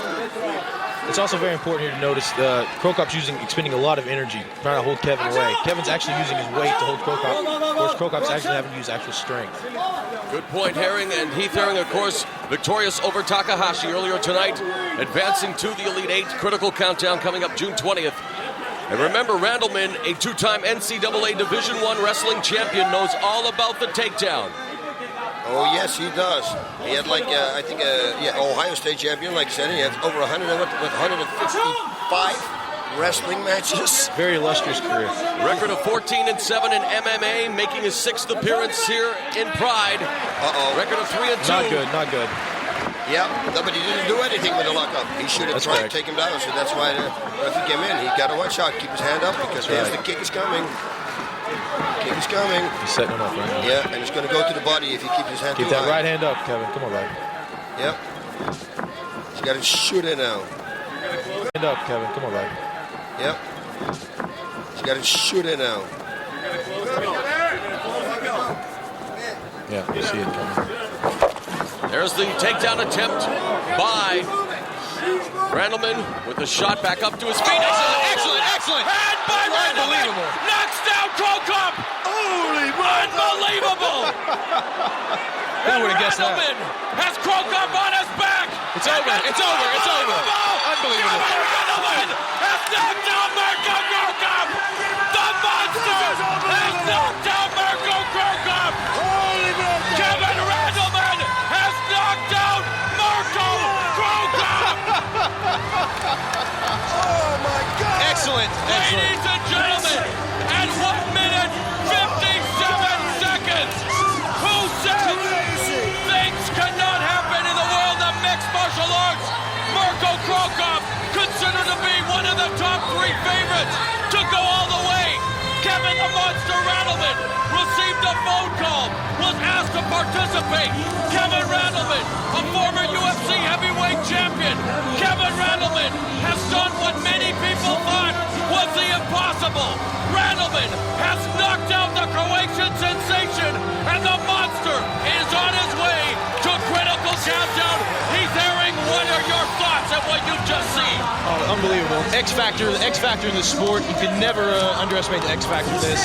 As you saw earlier with Stefan, Leko, and Ogawa, Stefan did not expect Ogawa to come out. He got caught with the left hook. Tonight, right hook by Kevin.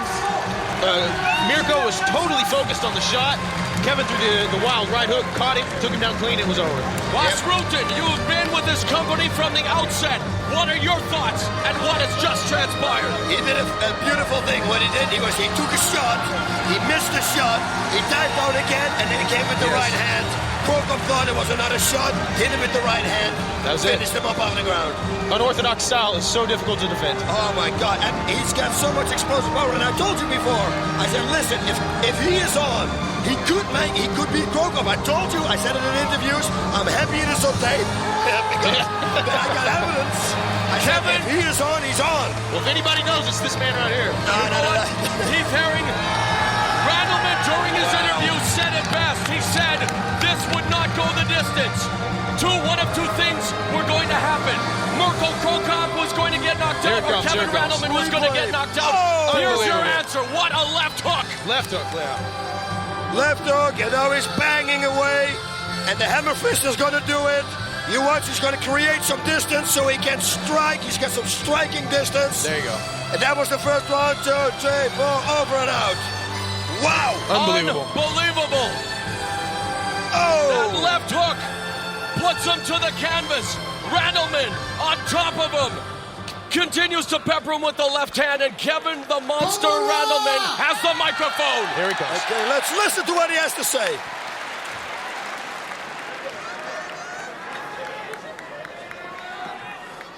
For all the fans, Japanese, Croatian, Russian, American, I just want to say God bless all of you, and the whole world needs more peace and more love. 皆さん、ファンの皆様、みんなが日本人であっても、クロアチア人であっても、ロシア人であっても、そしてアメリカ人であっても、皆様に神のご加護がありますように、そして世界平和と皆さんのもとに愛が届くようにお祈りします。An ejected Mirko Cro Cop makes his way back to the dressing room. If you did not think that I was scared coming in here fighting this man, you're wrong. 私がこの試合に臨む前、怖かったんだろうと思ったでしょう。そうです。怖かったです。I'm human, just like everybody. 私もみんなと同じように一人の人間です。But for you, I'll go to hell and heaven and back. I fight for you guys. I love you guys. Arigatou gozaimasu. See you in 2 months. Party on, baby. This is it. Heath Herring, what does this do for the rest of the tournament? I know you're an active participant. I know you want to win as well, but what does this do for you, Heath Herring, even? Talk about from your perspective and then the rest of the tourney. From my perspective, a huge danger was just eliminated. Cro Cop. That's not to say that Randleman is not a danger. It's not to say that at all. Excellent. Excellent, buddy.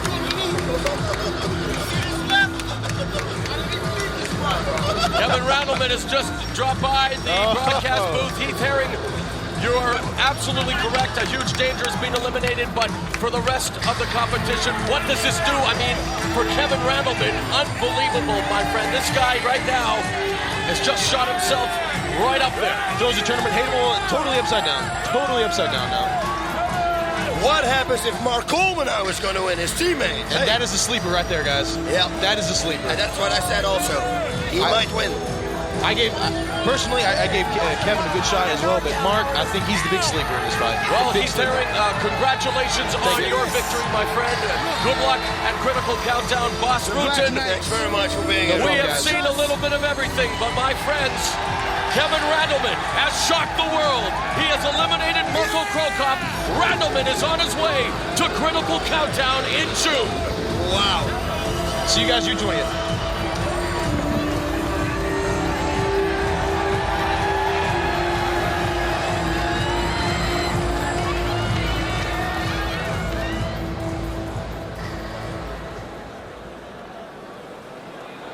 ここでご来場の皆様に重大な発表があります。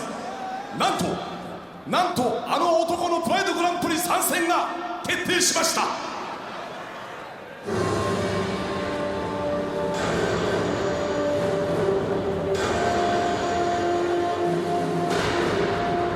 2001年 K1 ワールドグランプリ王者マーク・ハント。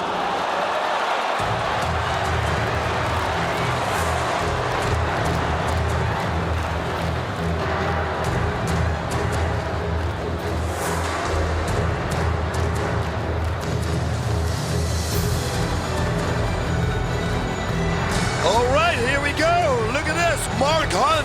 You know, boss, we have just seen one of the biggest shocks in Pride history, and nothing could take away from Kevin Randleman. He's a world-class fighter, but so many people were saying that it was going to be Mirko Cro Cop in it at the end with the likes of Nogueira and Emelianenko Fiódor, as we're joined now by the Iceman Chuck Liddell, who's coming off the biggest win of his career at UFC 47, knocking out his arch-rival in Tito Ortiz. Now look at this, you guys. We have another big surprise as K1 superstar Mark Hunt has decided to join the big show in Pride as well, boss. Well, I don't know. You know, I interviewed him before and he said he's been training a little bit on the ground. I asked him with or without a gi. He said, without a gi. I said, man, when did you fight? He says in June.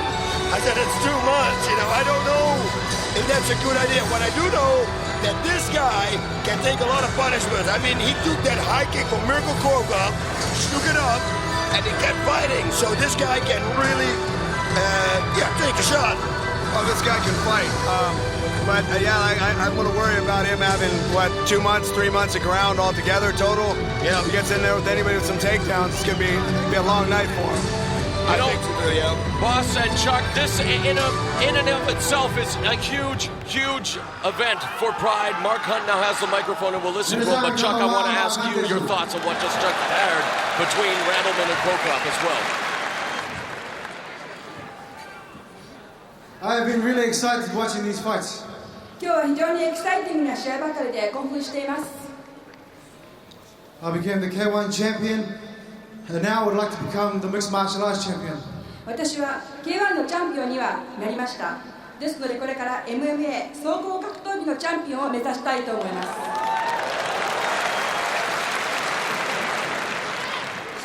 I have a question for everyone. さて皆さんにお聞きしたいことがあります。Where should I fight? Which ring should I choose? どこで試合をしたらどのリングを選ぶべきでしょうか。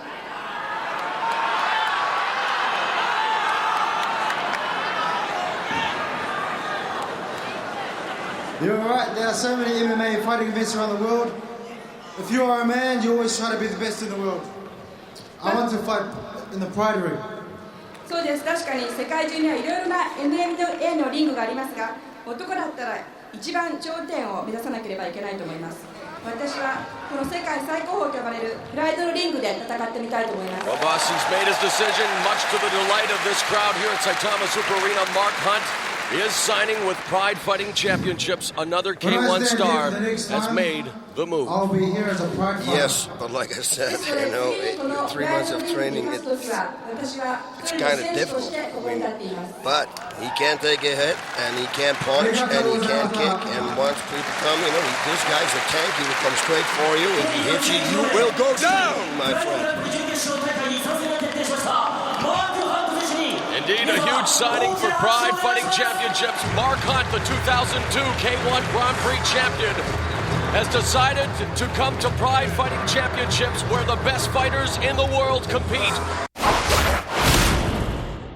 5 months. It has been 5 months since that you fought your last fight. And it was a good fight. It was against Mirko Cro Cop. What have you been up to in those last 5 months? Yeah, I was training like a normal, In the last 3 months, I went to Cuba to train some boxing with the Brazilian Olympic team, 3 months? Yeah, 3 months before. I was there for like almost 1 month. I get a little bit better my standing up, how to move the ring, how to cut the ring, And I improved that part. And then I went to São Paulo, another capital from Brazil, and stayed with them for almost 1 month. Then I came back to the Brazilian top team the last month and I improved my ground skills. I want to get back the belt, to be the champion again. To me, it's very important. I think more important than money. Everybody pretty much knows that you're in the final 4. But to be there, I have to be the Japanese guy. He's a young fighter. He's going to hungry to fight, Yep. And in June, I don't know who's gonna face me, there.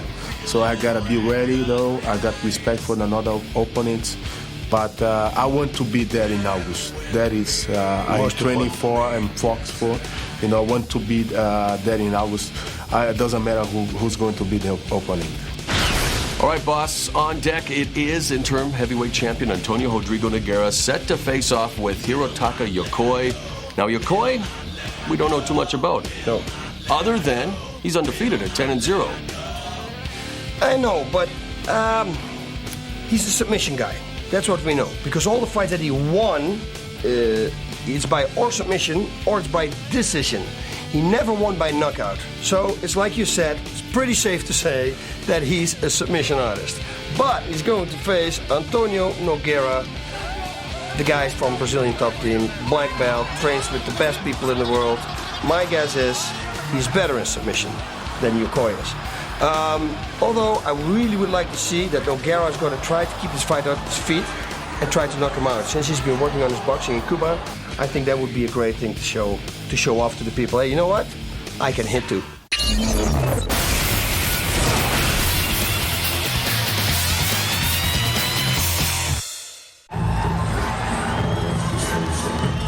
All right, boss, we are joined at ringside for our next bout by UFC superstar coming off his biggest win to date, handing Tito Ortiz his first knockout loss ever. I'm talking, of course, about the Iceman, Chuck Liddell. Chuck, welcome to ringside. Thanks for having me. It's been a great show so far. And you were in the corner, Kevin the Monster Randleman. What are your thoughts on what just happened? He did a great job. I mean, I didn't think he'd knock him out on his feet, but I thought he could win by a ground and pound. But we told him, either stay very close to him or stay way away from him. Don't get that middle ground where Mirko is really dangerous. And he followed the game plan really well, and you see the results. And congratulations to you as well, Chuck, coming off the biggest win of your career, an awesome display in Las Vegas. Yeah, and facing 47. Thank you very much. It was beautiful.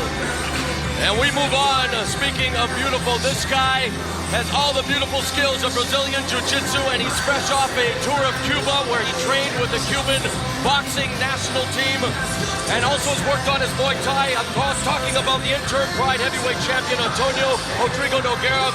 What's your take on him, Chuck? Hey, he's just outright tough.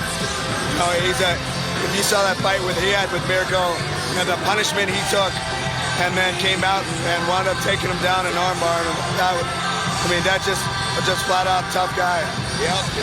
And let's not forget Bob Sapp, the fight. You remember when he got Bob Sapp. Oh God, I thought he was dead. He got spiked on his head. I thought he was dead. Me too. He just still kept going.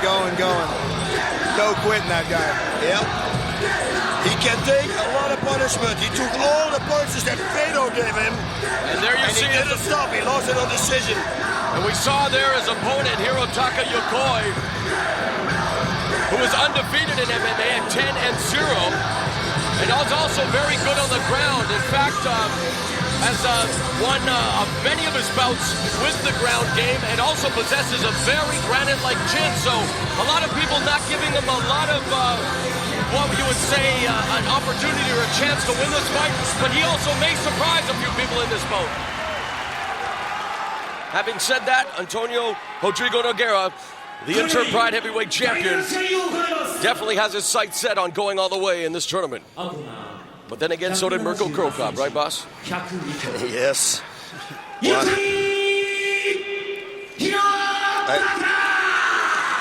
If it is what you say, okay, give it to me. Sorry, Yokoi is 25, 5'10", 243 pounds. Okay, now, but if you say all the things come in three, and these last three fights are going to be reversed, that would mean that Yokoi is going to win this, and then Coleman is going to win the other one.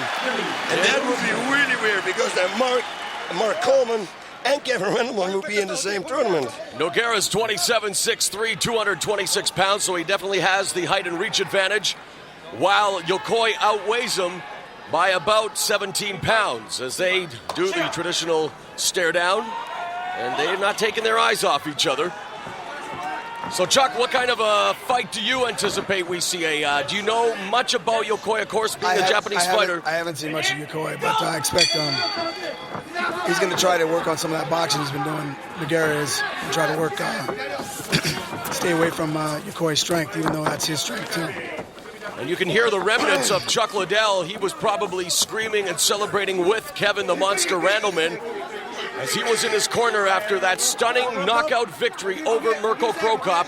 As we begin this matchup now, Nogueira has Yokoi along the ropes, working the body lock.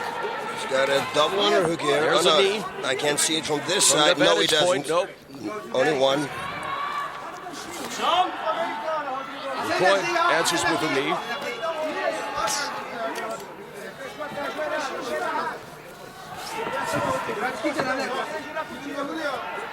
Now Yokoi. Underhook, overhook. It's strange. I really thought that Nogueira would really push himself away here, get out of the clinch, and using his boxing skills. I really expected that. Well, Nogueira, he's traditionally a wrestler type, and a lot of times once they get in a fight, they go right back to what they're most comfortable with, and that's wrestling and his jiu-jitsu. World-class Brazilian Jiu-Jitsu practitioner, in fact, a two-time Brazilian Jiu-Jitsu world champion, and now he has him on the ground into the cross-side position, also known as the side mount. Very dangerous now for Yokoi as he tries to land some lefts, does Nogueira. Boss, what do you see him attempting to do here? I don't know, but hitting the top of the skull might hurt your hand. I wouldn't do that. I would position myself a little bit lower, and then so you can hit his jaw, actually. And how about you, Chuck? What would you recommend? I think what he's doing is just trying to loosen him up a little bit to go for a submission. He's not really trying to strike him real hard with those punches or cause much damage. Opportunity here perhaps to also go for some knee strikes to the side of his body. Looks like he's looking for a side choke already here on this arm here, and the left arm if you quite watch. Very slow and methodical pace to begin this bout. Just over 2 minutes have elapsed between the interim heavyweight champion Nogueira and Hirotaka Yokoi. Yeah, let's see. Okay, yes, he's totally in side mount. Let's see what he can do now. He's looking for a submission. Like you said, Chuck, he's setting him up with some punches, knees to the head. Nice escape here. Nice move. That's by Yokoi. Great reversal by Hirotaka Yokoi into the body lock now. Back to that over-under fight. Both of them are going to be working this. Robitrus and a nice knee coming out from the break. This is what he should do. Box. Fans now anticipate some striking. And we can tell you that the first round of this tournament has drawn a crowd of 42,110. Look at this. So just over 42,000 people here at the Saitama Super Arena. He's got both under. Both underhook. So now it's a full body lock. So tremendous crowd taking in the action, and they've seen everything. Get back in. Did a good job getting his underhooks back. He's looking for that trick takedown. There it is. A judo throw by Yokoi, dropping the hammer fist. Back up to his feet, and Nogueira's in the buttscoop position. He's going to try to go to the side mount here. Going to push the legs to the side. But I think it's a very difficult task to do it with Nogueira. Until now, Yokoi looks really impressive. Good balance. We've already seen one of the Holy Trinity eliminated in Mirko Cro Cop. They were saying that Cro Cop, Nogueira, and Fiódor Emelianenko were expected to make it to final conflict in August. Yokoi will try to make it 2 upsets in a row. Look at Yokoi now taunting Nogueira. Nogueira wanting none of it. Wants to exchange with him sitting there. Yeah. And we mentioned Yokoi does have a strong chin. Well, he's in a better position to exchange, too. Exactly. One guy's hitting from the bottom, one guy's hitting from the top. And Nogueira, we know, also has a strong chin. As you mentioned, Chuck, the punishment that he took against the likes of Mirko Cro Cop. The Nogueira twins, in fact, are freaks of nature. And yeah, you're right. Looking for that. Armbar is... Yeah, the shoulder lock. No. Nice. Gets out of it. Nicely done by Yokoi. He's good. Yokoi is good. And the fans rally behind Hirotaka Yokoi. Very nice counters. Wow. Perhaps surprising some people back home is Yokoi. Okay, at least we have 5 minutes. Nice arm drag. Nice drag. Yeah, we can officially say this is the longest fight of the night here in the opening round of this tournament. Restart in the center of the ring will happen in about now and 10 seconds, I guess. Side mount now, perhaps looking for. He's going to probably go for a figure four. Now going to the top position. No, nice reversal again. Oh, nice combination of punches thrown by Yokoi. Well done. He's got a nice half guard. Guys, he's going out the back. Yep. And Yokoi does it again, just simply stepping out of the way. And he wants Nogueira perhaps to stand up. Nogueira in the buttscoop position, now back into the open guard. And you feel, Chuck, right now, is Nogueira is working on the jiu-jitsu-like maneuvers. I was going to ask you, do you think he's at all frustrated by Yokoi? But maybe he's already answered my question because he continues to work on his BJJ skills. Do you see that at all? I don't think he's frustrated. I mean, has too much experience in this to be frustrated from this. He's just going to keep working for his stuff, and he's going to keep trying to set it up. Yep, you're exactly right. He's shown us that in the last fights. In all his fights, you know, he will keep going, and then once, bang, when you make one mistake, he will catch you. Nogueira, in the interviews prior to the bout, said that he does respect Hirotaka Yokoi, not wanting to underestimate his Japanese opponent whatsoever. Again, Yokoi is undefeated at 10-0. Yokoi wanting again to engage in the strike fest. There's an up kick that connects on the face. Another one. Are those legal? Yeah, yes, those they are are legal. here in Pride. But you can also just kick him in the center of the chest and kick him away from him, and then get up. Yeah, forget it, coming from UFC to Pride. There's a few rule differences.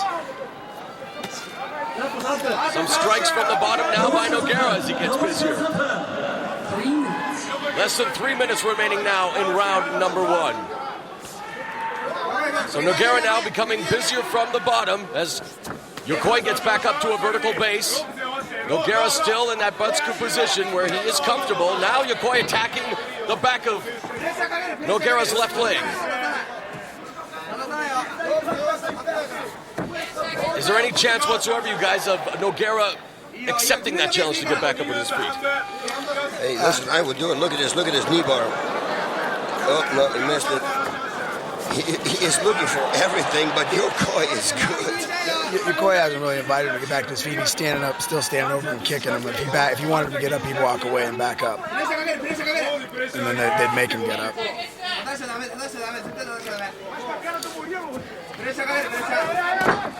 trips him down. Now they are back on their feet. The fans like this, as does Boss Rooter. I want to see and I'm the sure butts Chuck was there as as well. Both of you guys, very good strikers. And let's see how much that training in Cuba with the national boxing team of Cuba has helped Antônio Rodrigo Nogueira, who already is very dangerous, and any weapon that he can add to his arsenal will make him that much more lethal. Of course, he wants to unify that heavyweight championship against Fiódor Emelianenko, and that very well could happen over the course of this tournament. He's got to attack. He's got to command punches. That's why he's got to do this. Trying to close the gap. Yokoi now backs into the corner. Sitting on the corner, wants him to come in, I guess. Another one, good one. That was acid for a knee. Going for the tie clinch and the knee. You're right, boss. Nice jab there. Short and stiff. Good. Oh, there's a nice right-left combination delivered by Nogueira into the final 60 seconds now. And now Yokoi comes back with a combination of his own. Chuck, you're, again, very proficient striker. What do you see materializing here? What do they need to do to make their punches even more crisper? Close the gap, square up their stance. What has to happen here, Chuck? Nogueira's doing a great job. Oh, knee right on the head. Sorry, Chuck. Nogueira's doing a great job got up there striking. He's throwing crisp combinations, just staying tight and walking towards him. Okay, and this could be a finish, and even though there's an arm in between, the Brazilian thought, Yokoi's popped his head on this Yokoi. He's doing it again. Game fighter, and time may become Nogueira's enemy. 10 seconds left. Yokoi, a survivor. Go for a triangle. Into the last 5 seconds of what has been an entertaining bout. And yes, 10 minutes is in the books. And a tremendous opening round between Hirotaka Yokoi and Antônio Rodrigo Nogueira. What did you think, Chuck? I thought it was an exciting round. It was a lot of groundwork, and I usually prefer the stand-up, but it was very exciting groundwork. It went back and forth. Both guys working for stuff. No one's stalling, so. You know what the good thing is? What the thing is? I see Yokoi walking back to the ring, and he's kind of wobbly. It looks like he's tired. And Nogueira looked really fresh when he walked back to the corner. So I don't know if that's going to play effect. Look at this hip throw here. That was a beautiful hip throw. All right, Chuck, why don't you walk us through part of this replay? Boy, which part would you like me to walk you through? Right here. That was a very nice reversal. He and then he also counters here. He gets under and starts to the half guard. Well, I didn't see it. They're switching scenes pretty quickly. Yeah, can't say. Well, you're right. We did see a little bit of everything, the ground game, the stand-up game, and Yokoi hung in there with the interim heavyweight champion. Yep, he did a real good job. Hey, but listen, 10-0, all the submissions, so the guy's good. You better believe that, and in fact, coming off a victory over Wilson Gouveia at Hook and Shoot, Absolute Fighting Championships 2. Last year, you see in his corner, TK, a man you know well, boss, as do you, Chuck, UFC veteran. Yep. While in the corner, Nogueira, we have Mario Sperry and the rest of the Brazilian top team. Murilo Bustamante, I think, is also there. Yes, he is. You know what the thing is with Nogueira? Nogueira always comes back stronger in round number 2 and even stronger in round number 3. So I think if that could be a mind, how you say it in a nice way, because I wanted to say it in a bad way. But that could be in the back of the mind of Yokoi, because he's tired. He looks tired to me. Yeah, he looks really tired. And Nogueira seems to get stronger as the fight goes on always. Good point. We are he's always in great shape. He can always go the distance. Conditioning, definitely a Brazilian's fighter's forte. Nogueira with an overall record of 21-2-1. This is his 11th appearance in the Pride Fighting Championships. A record of 9-1. His only loss, of course, coming against Fiódor Emelianenko, where he lost the heavyweight championship. There's a looping right hand that misses by Yokoi. There's a knee to the gut, but a nice judo takedown by Yokoi. North-south position. Look at this, how he gets up. Escape by Nogueira. Wow. Yokoi has some tricks. Impressive. As I would say, up his sleeve, boss, and you're supposed to say? No, he's not wearing any sleeves. Okay, thank you. There's some combinations being delivered there by Nogueira. Nogueira should really start pressing the fight. That's what I think. Press, make him tired. He's throwing good combinations, and he needs to just step it up a little more, throw a few more, and move in more. Definitely have to increase the tempo, start dictating the pace of this fight, because you're right, Yokoi, while he has definitely impressed, is beginning to fatigue. As you can see even there, the way he's backing up, he's on wobbly legs. Nice knee to the body there. Looking, and there's a sloppy shot. And knees to the head. Oh, my God. He's got the... In a bad position, he's starting to get knee to the head.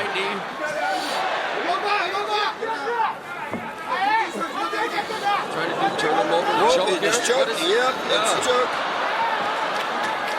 Interesting choke. Yeah, that's over. Oh, nice. With a neat little choke there, Chuck. I've never seen that choke. That was pretty creative. That was a top team special. That's what it was sure. An unorthodox choke by Antônio Rodrigo Nogueira. He neatly puts away a very game Hirotaka Yokoi, and the interim heavyweight champion will advance to our final 8 at 1:25 of the second round. Your thoughts, Chuck Liddell? I thought it was a great fight. I think Yokoi started getting tired in the second round, and as we said, Nogueira gets stronger as he goes, and he came out there and seemed to figure him out. I mean, it looked like he took a desperation shot because he was getting beat on his feet. Yokoi was getting beat on his feet, was tired, took a desperation shot, got stuck underneath him. Yeah, I think the front choke, what we see here, what he's going to do now, it's kind of like a side choke. Watch, when he turns around, an upside-down side choke. He cuts off this blood circulation here with his right arm. Yep. You see, and his other arm, Yokoi's own arm, is pushing in his other side. Yep. So he cuts off both sides of the blood circulation, so it's kind of a side choke upside down. Yeah, he pinches the carotid artery. That was very nice. Right. Really cool, never seen it. Very well done. The pinching the carotid artery, cutting off the air supply to the brain. The innovative Antônio Rodrigo Nogueira does it again, and he is on his way to critical countdown June 20th. And Iceman Chuck Liddell, continued success with you, my friend, in the UFC. Bigger and better things, I'm sure, are in your future. Possibly another shot at that middleweight or the light heavyweight championship. We'll have to see what happens when Peter Belfort and Randy Couture settle their score. Yes, yeah, definitely. I can't wait for that fight. All right, there you have it. Well, Chuck, thank you very much for joining us. Thank you. It's a pleasure for, thank God you were the longest one who was sitting with us. Everybody was else for like 1 minute. But you actually had a second round. And Chuck, we've just been informed that you are going to be working in the main event in Mark the Hammer Coleman's corner. This is interesting for the simple fact we saw what Kevin Randleman did, a teammate of Mark Coleman's in a Hammer House. Where do you put Mark Coleman's chances against Fiódor Emelianenko? Where we've seen... I think he has a great chance. I picked him for the upset of the night. I mean, the best chance of having a big upset of the night. So we already got Kevin having a big upset. Now it's his turn. And why do you say that? Why do you say Mark Coleman has the greatest chance at an upset? Is it because of his conditioning? Styles make fights, and his style is a style that could give Fiódor trouble. You know Mark Coleman for a long, long time. Would you say that over the past 4 years since winning the Grand Prix, is this the best shape that you have seen him in since then? He's gone through a lot of injuries, a lot of trials. He looks great. He looked great the other day. We were working with him in the workout room, and he looks great. I think he's got a great chance of winning this fight. Well, again, thank you very much, Chuck Liddell, and best of luck to Mark the Hammer Coleman in the main event, and best of luck to you in your future. Thank you very much. Arigatou gozaimashita, as they say in Japan. Boa noite. Thanks, Chuck. 皆さんこんばんは。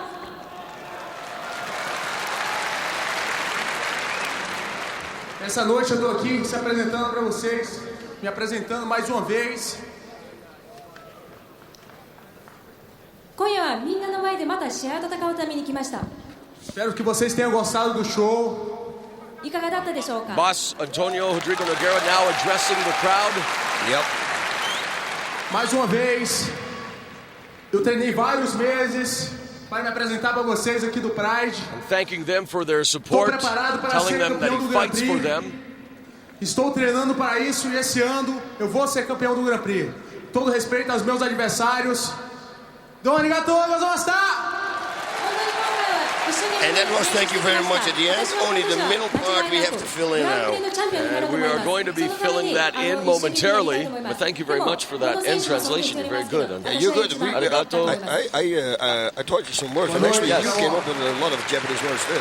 There's his biggest fan in Japan, I understand. What would you say to that girl on the street? I would say anatakire.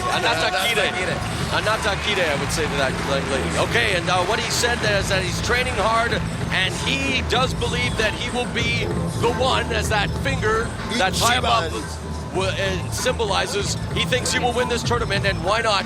Antônio Rodrigo Nogueira, a very impressive outing here, as he will definitely go on to critical countdown June 20th. Yep, and you know what? I have to give props to Yokoi, okay? Oh, big time. So although that he lost, I have to give him big props because, he impressed me. But hey, the best man wins, and that is Antônio Rodrigo Nogueira. And coming up, it is the main event. And let's see what will happen there as the Pride Heavyweight Champion Fiódor Emelianenko takes on the 2000 Pride Grand Prix Champion in Mark the Hammer Coleman, and it is straight ahead.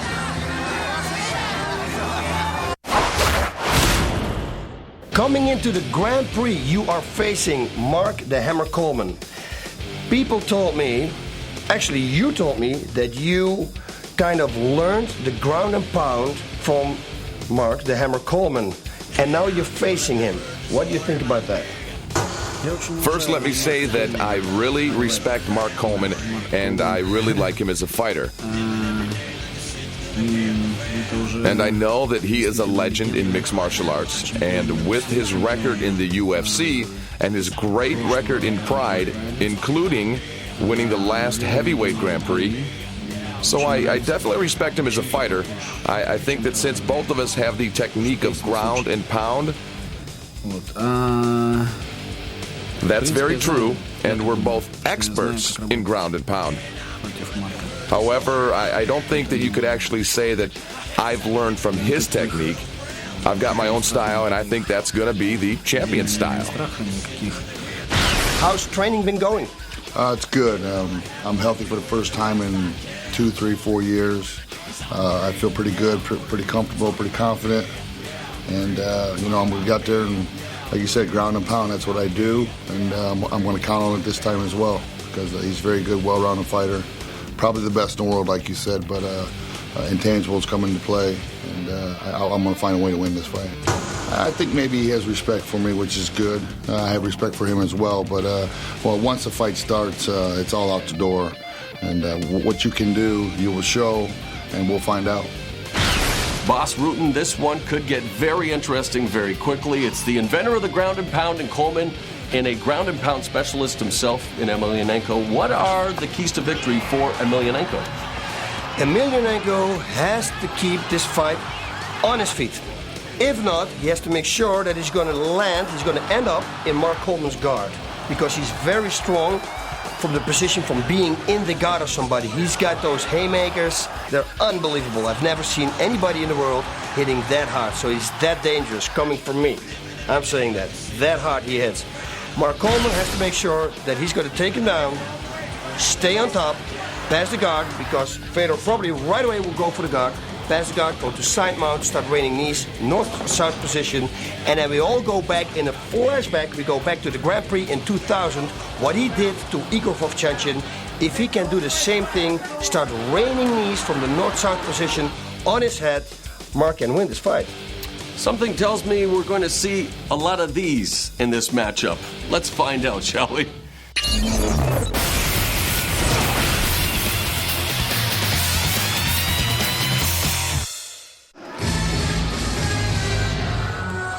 Boss, it has been an incredibly eventful first round thus far, and it culminates with this, the main event of the opening round, Total Elimination 2004, and it features the Pride Heavyweight Champion, Fiódor Emelianenko, taking on the 2000 Pride Grand Prix Heavyweight Champion in Mark the Hammer Coleman. And believe me, after what we've seen transpire so far tonight, I think anything can happen. You're right. I told you before, with Kevin, same thing, same with Mark. He might win this fight. And here he comes with his belt, his 2000 Grand Prix belt.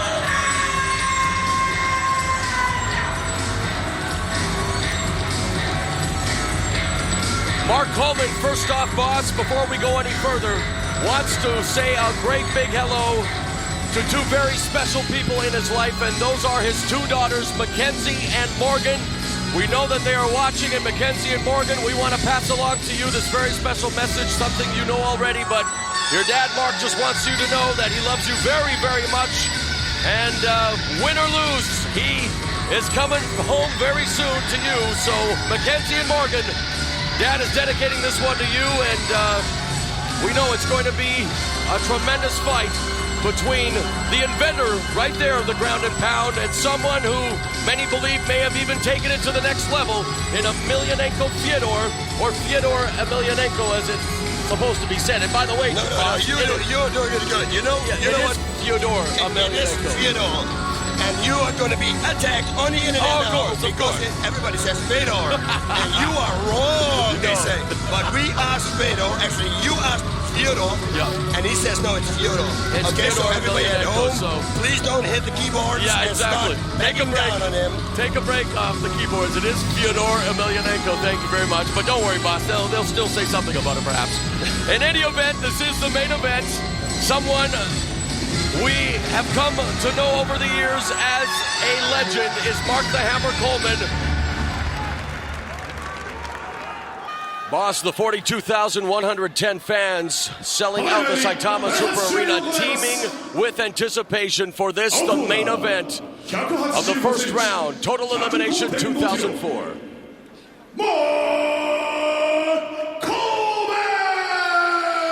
Coleman is 39, 6'1", 232 pounds, representing Hammer House. 182センチ、108.5キロ、Emelianenko Emelianenko is 27, 6'1", 237 pounds, now a member of the Red Devil Fight Club. And actually, Kate Grant, the announcer, said his name right. Fiódor. Yes, Fiódor, that's correct. Hey.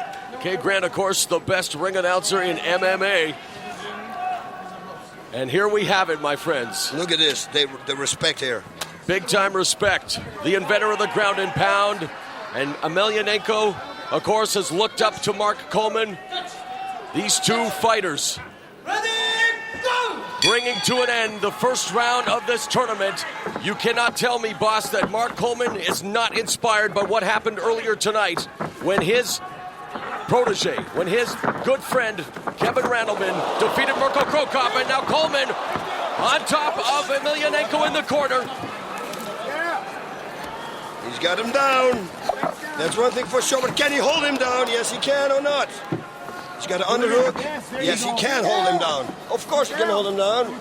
Physically, these two are very similar. He's going for a choke now. Coleman, 12 years older than Emelianenko. And now he has the hooks in, but again, there he is going for a rear naked choke, is Coleman. But you can see Emelianenko doing the right thing there, boss, tucking his chin and turning to the side, and in no danger whatsoever. Yeah, Coleman should try to climb on top right now, because otherwise he might turn himself, Fiódor that is, and otherwise Coleman needs to get his guard really, really tight around him. Which is a little bit dangerous, because if you cross your feet, you can be leg locked. Yeah, they're half locked. Of course, it's very difficult to choke somebody, especially with these gloves, I'm telling you. If you know the right move to defend yourself. Oh, and there, look what at you've those. always suggested, boss, from the under the arm, raining in some right hands now. That good transition there by Emelianenko. He's going to lift for the him guillotine. up. He's going to lift him up. Coleman is going to lift him up. He's got to go in between his legs, and he's got to lift him up. This is what's going to happen. Watch. Looking for that crotch throw is Coleman. And popping his head out is Coleman. But now he's met with a couple of left and rights, and there's a knee, but Coleman comes back with a single leg. He's holding the double legs leg now and picking them up. He was holding the ropes. Fiódor was holding the ropes. Nice takedown by Coleman. Don't let him get the guard. Open guard. Yes, bring him down. In Coleman's corner, we have Kevin Randleman, victorious earlier tonight over Mirko Cro Cop, as well as the Iceman Chuck Liddell and Wes Sims. In Emelianenko's corner, Alexander Emelianenko, his brother, and Vladimir Goranov. He's got here's the armbar. And Coleman at the tap. And Fiódor Emelianenko submits Mark the Hammer Coleman with the armbar. Fiódor Emelianenko, the Pride Heavyweight Champion, submits the 2000 Grand Prix champion. And at 2 minutes and 11 seconds of the opening round, Fiódor Emelianenko is on his way to critical countdown. And he will advance to the Great Eight, June 20th. Everybody thought that Fiódor was a ground and pound fighter. Well, ladies and gentlemen, he does know submissions. And he is celebrating there, hugging with his brother, while a dejected and despondent Mark Coleman kneels down, taking a moment now to console himself. Fiódor Emelianenko doing the right thing, coming over. And this is what makes this sport so great and so wonderful. Perhaps the passing of the torch is now official. Coleman doing the sportsmanlike thing and raising the arm of the victorious Fiódor Emelianenko. And let's take a look here, boss. Okay, here we go, and watch how he sets it up. It's high guard, real high guard, and he's got it already. My God, he switches him in like a middleweight or a lightweight. Very fast. So, next opponent, be aware. He does know submissions. And very good, too. 2 minutes, 11 seconds of the first round. The Pride Heavyweight Champion, Fiódor Emelianenko, as we take a look one more time, boss. There you see it. From underneath, able to extend the arm. And now let's listen to our heavyweight champion as he addresses the crowd. A successful return to Pride for Fiódor Emelianenko. Марку Колману. Это великий боец. Я отдаю ему дань уважения. А также хочу сказать большое спасибо вам, болельщикам Прайда и боев без правил. Yep, he's probably saying that he's very happy.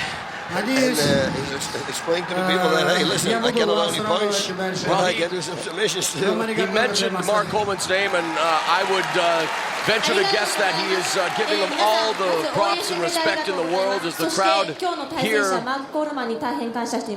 applauds him.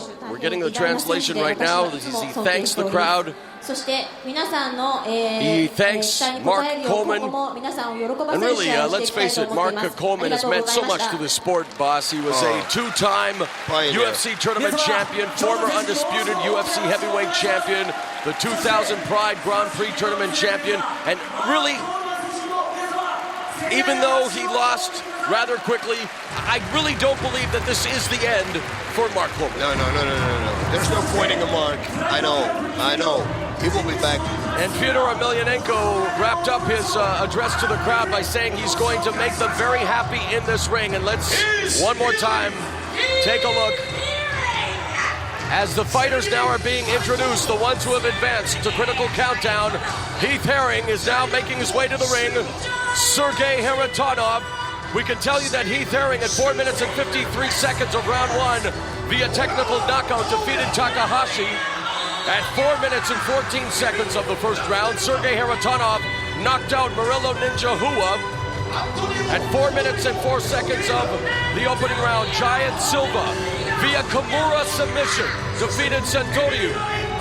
5 minutes and 2 seconds of round one, Semmy Schilt with the armbar submission vanquished McGee. Then it was Naoya Ogawa at 1 minute and 34 seconds with a choke submitting Stefan Leko.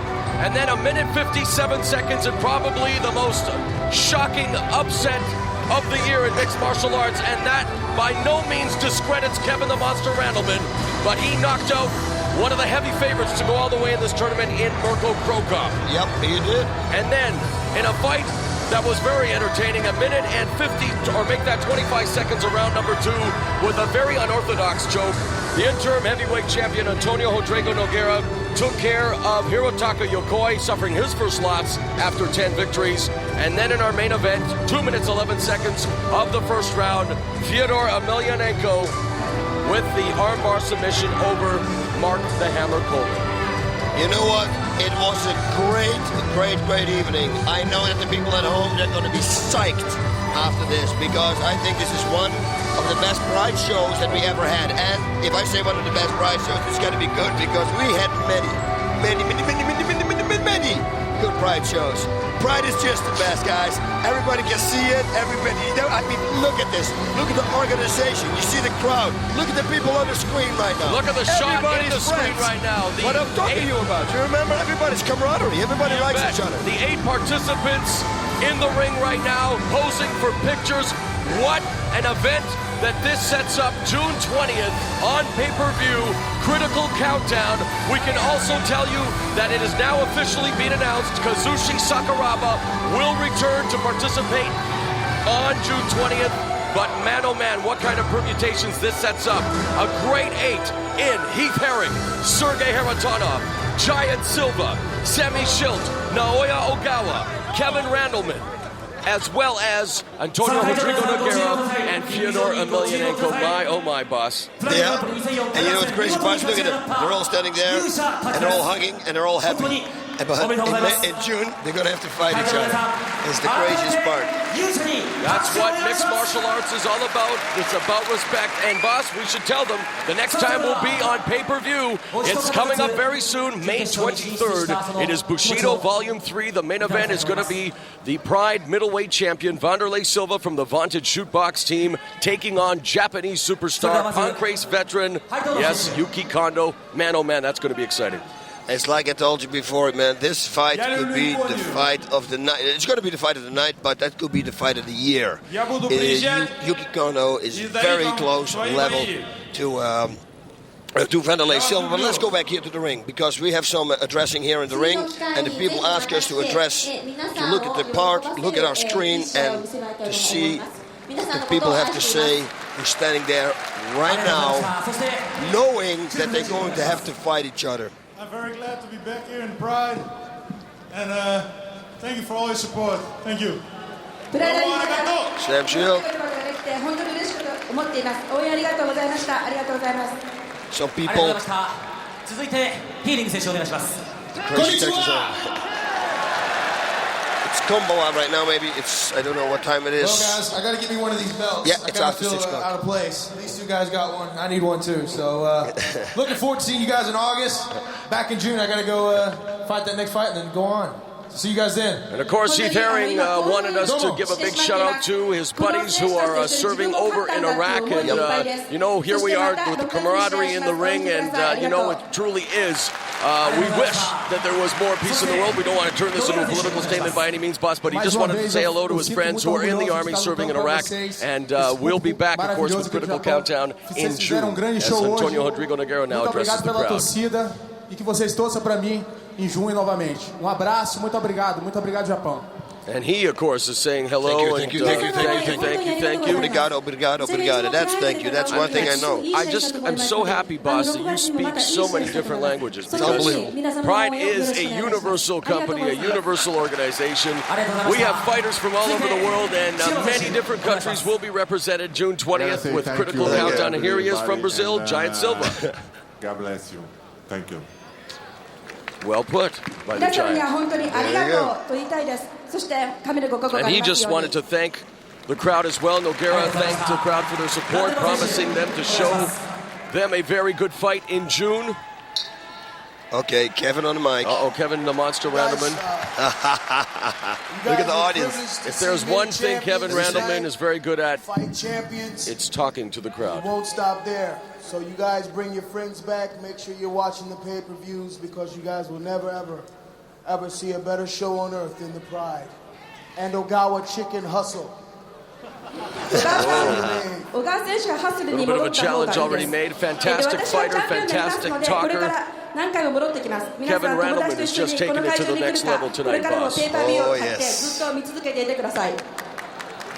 That is what happens. You don't have to lean down. You can eat what you eat. You know, that is a natural way. That's just a way that he fights the best. Here we got Fiódor. И поддержали нас, спортсменов. Speaking of Naoya Ogawa. And the chicken. After the comment by Kevin the Monster Randleman has brought him from the dressing room, and he is a member of the final 8 contingent, so it's interesting that he wasn't in the ring to begin with. A very interesting person is Naoya Ogawa. Yeah. To say the least. Also, Fiódor Emelianenko, we can tell you, has thanked everyone for their support. Did you see Kevin Randleman made the chicken wing for like a second when he walked in? Is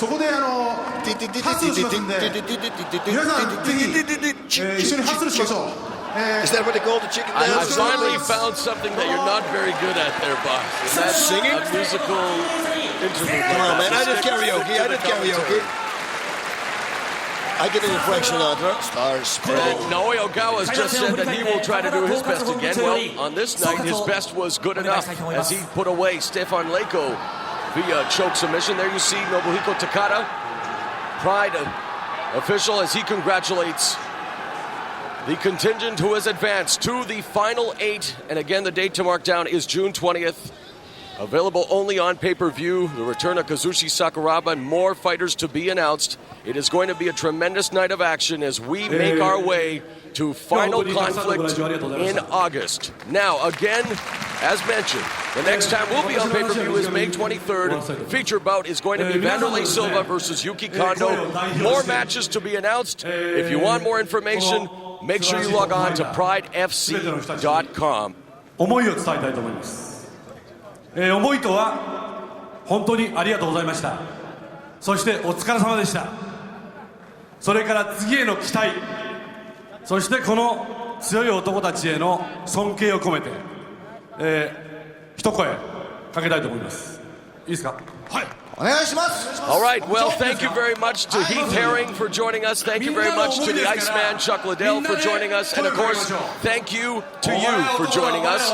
And as we continue with the fighters in the ring, Mr. Takada has just said thanks to everyone for coming out, thanks to the fans. And we want to thank all the fighters because they are indeed, each and every one of them, the man. And we will find out soon enough who the man of this tournament is.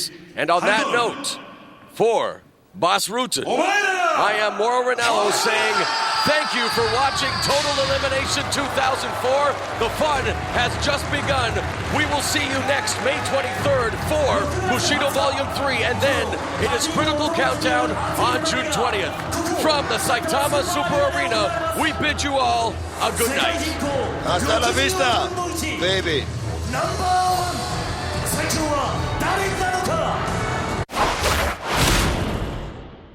I told you in the pre-fight analysis that if he's on, and he might change the whole show. And you did, Gavin. You surprised us. I knew that if it was going to go to the ground, it was a big favor of you. And you said it yourself, too. You said, but if it stays on the feet, he's probably going to win. But you gave him a left hook from hell, went down and hammer fist the hell out of him. It was unbelievable, man. What were your thoughts?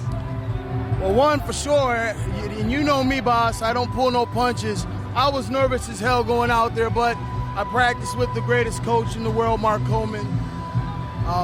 God bless us all, for sure. But I went out there and I knew that he was going to throw that right kick. So I just wanted to protect that right kick for that right kick, and I came out and shot so that he would think more about me shooting. Yep. And then when as you know, all kickers, you have to open your hips to throw the kick. Yep. I saw him open up his hips, and when I raised my arm in the air, he dropped the right side of his arm, which left it open like for a ninja. My left is my deadliest punch, but people don't understand that. And I was on, like you said, if I was on, I was going to win this fight. You know what? I thought the setup that you did, you shot, you had him in the corner, you locked up. Referee came, you like to shut him up. Then right away, you shut it for the shot, boom, and he sprawled. And right away, you made a move, and he thought it was a takedown. You go, crack! Yes. And there was the left hook. Was that the plan? I finally listened to Mark Coleman. I finally listened to him after all these years, after all these fights. I finally listened to him shoot, and come up with a left hook. And that's what I did because my right bicep is still very, very bad. Yep. But for everybody back home, my family, I want you guys to see it free at last, and I'm in that Black Knight. I want you to understand it for all the Japanese fans, for you, boss, and all the fans here, for my friends back home, for Yuki, for Yukino and everyone that out there that gave me some props, and the 6% of you guys that thought I could win. I guarantee you, don't think for one fucking minute that I'm not going to take this belt back to Ohio. Fiódor, Semmy, and all of them, they still have to worry about the midget. You did a good job, buddy. God bless you, bro. Okay, man. Congratulations. Go party. Go party. No parties. No parties? No. Tonight, come on. I'm partying with you only if you're going to come with. Antônio, you surprised everyone with that choke there at the finish. What exactly was that? Yeah, one kind of spinning choke. We trained. We just start to. I did that before. My brother is very good at the kind of choke, but we trained a lot just last week, and Mario helped me to improve. So I was doing very good, and I was pretty confident to get this choke. Just before the fight, he just asked me like 10 times, "What are we going to do if he go to the double?" I said, "You're gonna do the kind of choke, and it works." Right on. Congratulations. Yokoi proved to be a very tough opponent for you tonight. What did you think of him with the challenge he gave you? Yeah, he was when they made this match. They make this match, and I know he was a tough guy, and he's very good judo. He got good throws. He throw me and stay away from my attacks from the bottom. He played to make the fight get long. You know what I mean? And he didn't come inside. Tried many times, and but he did a good show. He's a tough guy. He proved that, and he took some shots standing up. He showed he's a very tough guy. But I was waiting till the right moment to do something. You're one step closer now to realizing your goal of winning this entire tournament. What more do you think you have to work on to get there? Work on my throws, I think. I got to improve this part also. And I want to get a little bit strong, stronger than now. I'm too light. I want to gain maybe 6 pounds. To get a little bit stronger than now. Keep training boxing, keep training my jiu-jitsu skills, and I improve more my wrestling. All right, Antônio, congratulations once again and good luck. Thank you very much, and thanks to everybody there in America to watch Pride now. Hey everybody, I'm here with yet another K1 superstar, and this one is the champion, Mark Hunt, and he decided to join the best martial arts organization in the world, the Pride Fighting Championship. Mark, how did you come to this decision? Well, it wasn't very hard. I wanted to challenge something new. I've already become the K1 champion, and I just thought this is another mountain I can climb. Maybe I can try something new. So Pride was a new challenge and a real big challenge, and the best mixed martial arts in the world. So there you go. I wanted to be here. And was Mirko Cro Cop has something to do with it? You thought, you know what, Mirko is doing pretty good over there. Maybe I should go there. Yeah, that too. Have you been working on the ground? Uh-oh. Yes, I have been in a bit of Brazilian Jiu-Jitsu. Yep. You have some good gyms there where you live? Yeah, it was just, like I said, a little bit of Brazilian Jiu-Jitsu. There's a good trainer I've had in Brazilian Jiu-Jitsu. Okay. Yeah, he's Marcello is from the Gracie clan, one of the branches, so yeah, he's been pretty good. You've been training with a gi or without a gi? Without gi. Yeah, this is very important. Please stay with that, don't let anybody fool you and tell you, train with a gi, because it's totally different. So when is going to be the show? When are we going to see Mark Hunt? June. June is the beginning. I'm going to be here as a Pride fighter. Man, I know that everybody's really looking forward to it because, like I said, Mirko is doing a real good job here at the Pride, and we need another real good striker. And I know that you are tough as nails because I've seen you getting hit so hard and you don't even flinch. So I think this is going to be a great asset to the Pride Fighting Championship. Yeah, I hope so. And you're looking at chase around the ring again, aren't you? Yes, and just stay away from those high kicks of people like Mirko and that, But what would you do if you fight a guy like Antônio Nogueira? I mean, that is a total different ball game for you. I mean, he's a ground fighter and you're a striker. Obviously, you have to work with wrestlers to defend yourself from a takedown? Yeah, what I would do normally do is just go in every other fight, is learn as much as I can with the groundwork, but just pretty much fight like I think it's fiddle. Yeah. Fiddle, yeah, and just strike. I think that's the best I can do. Just go at it as a train, bulldozer, whatever you're going to call it, tank actually, because you just go straight through and get them. 10 minutes is a long time, so you got to pace yourself a bit. So yeah, we'll have to see what happens. Like I said, I can't really say right now, but I'll be training pretty hard for this event. So yeah. Okay, so you've been training already. Already, yeah. Okay, you've been training already also for the 10-minute round, like you said, and you're going to have 2 extra 5-minute rounds afterwards. But it's like you said, a lot of fighters who come from other companies, they come in and they say, you know what, it really breaks me up the first 10 minutes. It's too long. A 10-minute round takes a lot of power. Yeah, it does. I can imagine. Like I said, I have not done it before, but I will be doing so. All right. I will be here. There you hear it. Hey, yet another one coming in. And, man, I'm really looking forward. Thank you very much for this interview. And I see you in June. Yeah, no worries. See you all in June. He's already holding an arm, so it looks like he's going to go for an armbar. But he is blazing away with hammer fists. Who says that hammer fists are not effective? Look at this. And as you can see, he doesn't really hit it with the soft part of his hand, but with the bone, with the bone of the wrist. A nice hit right there. And now going to work on the body is Herring with those left hands. And now one shot to the head. And Herring, busy going downstairs and upstairs, has the high base. Good, he goes to the body and then goes to the head. That's a perfect combination. A little bit, yes. Mix it up with right straight or hammer fist. Or hammer fist, and call it any which way you want to, boss. Takahashi calls it pain at this stage of the game. We are into the 5th minute of round number 1. And it's been a seesaw battle, but now it's Herring on top in the guard of Takahashi, and he'll try to pass this somehow, or maybe go for the can opener. Yeah, he tried the can opener there, but he's fighting against Takahashi. He knows all the submissions. Can opener is easy to escape. You just have to switch your hip to the side, to the left, or the right, and it's off. Takahashi comes into this fight with a record of 26 wins, 17 losses, 3 draws, a veteran at Pancrase, making his first appearance in Pride. Heath Herring, of course, a Pride veteran, his 15th appearance with a record of 10-4.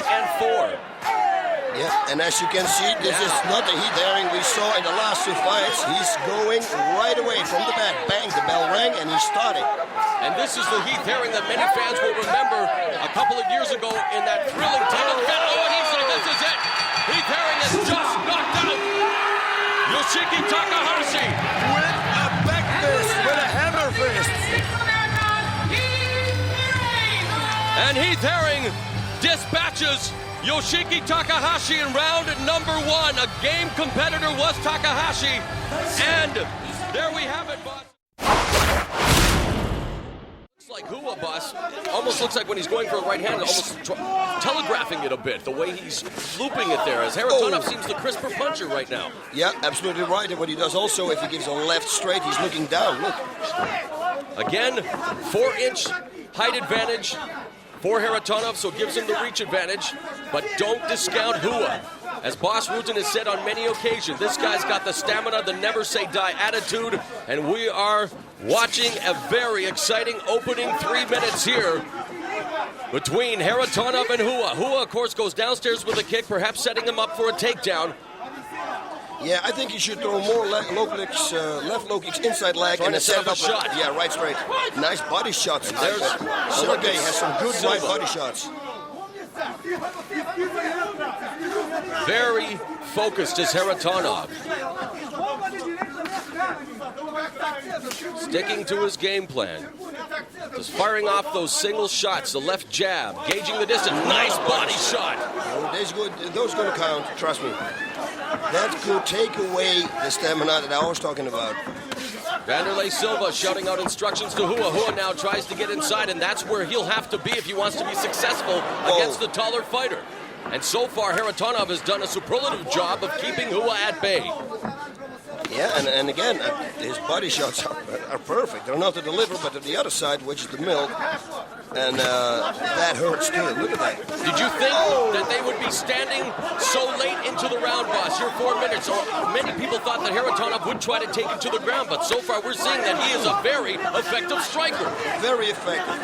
Again, I tell you now, the fifth time, his body shots. Look at his body shots. Right body shot, and then he gives a left hook to the head. Watch what he does. Body shot and a head shot. Boom, boom, and it goes up. Doing a very good job, and it looks like those body shots are starting to take their toll. That is Stagger Gorilla Ninjahua. He's along the ropes, and he's gone. He's out. Sergei Haritonov has knocked out Ninjahua.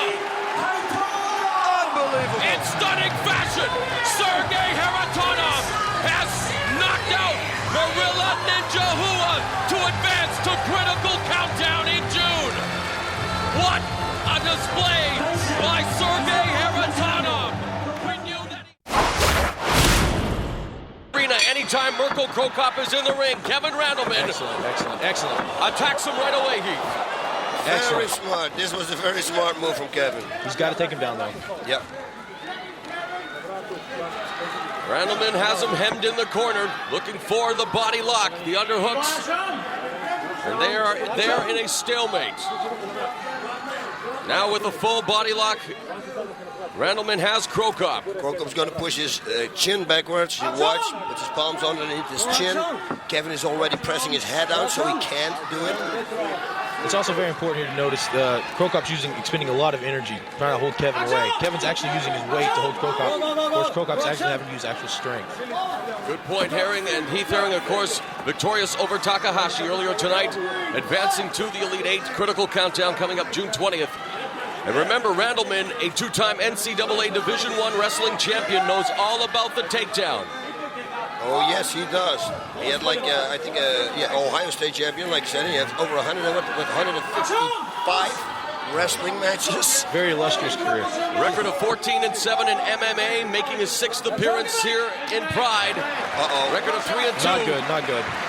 Yeah, no, but he didn't do anything with the lockup. He should have tried to take him down, so that's why the referee came in. He got to watch out, keep his hand up, because the kick is coming.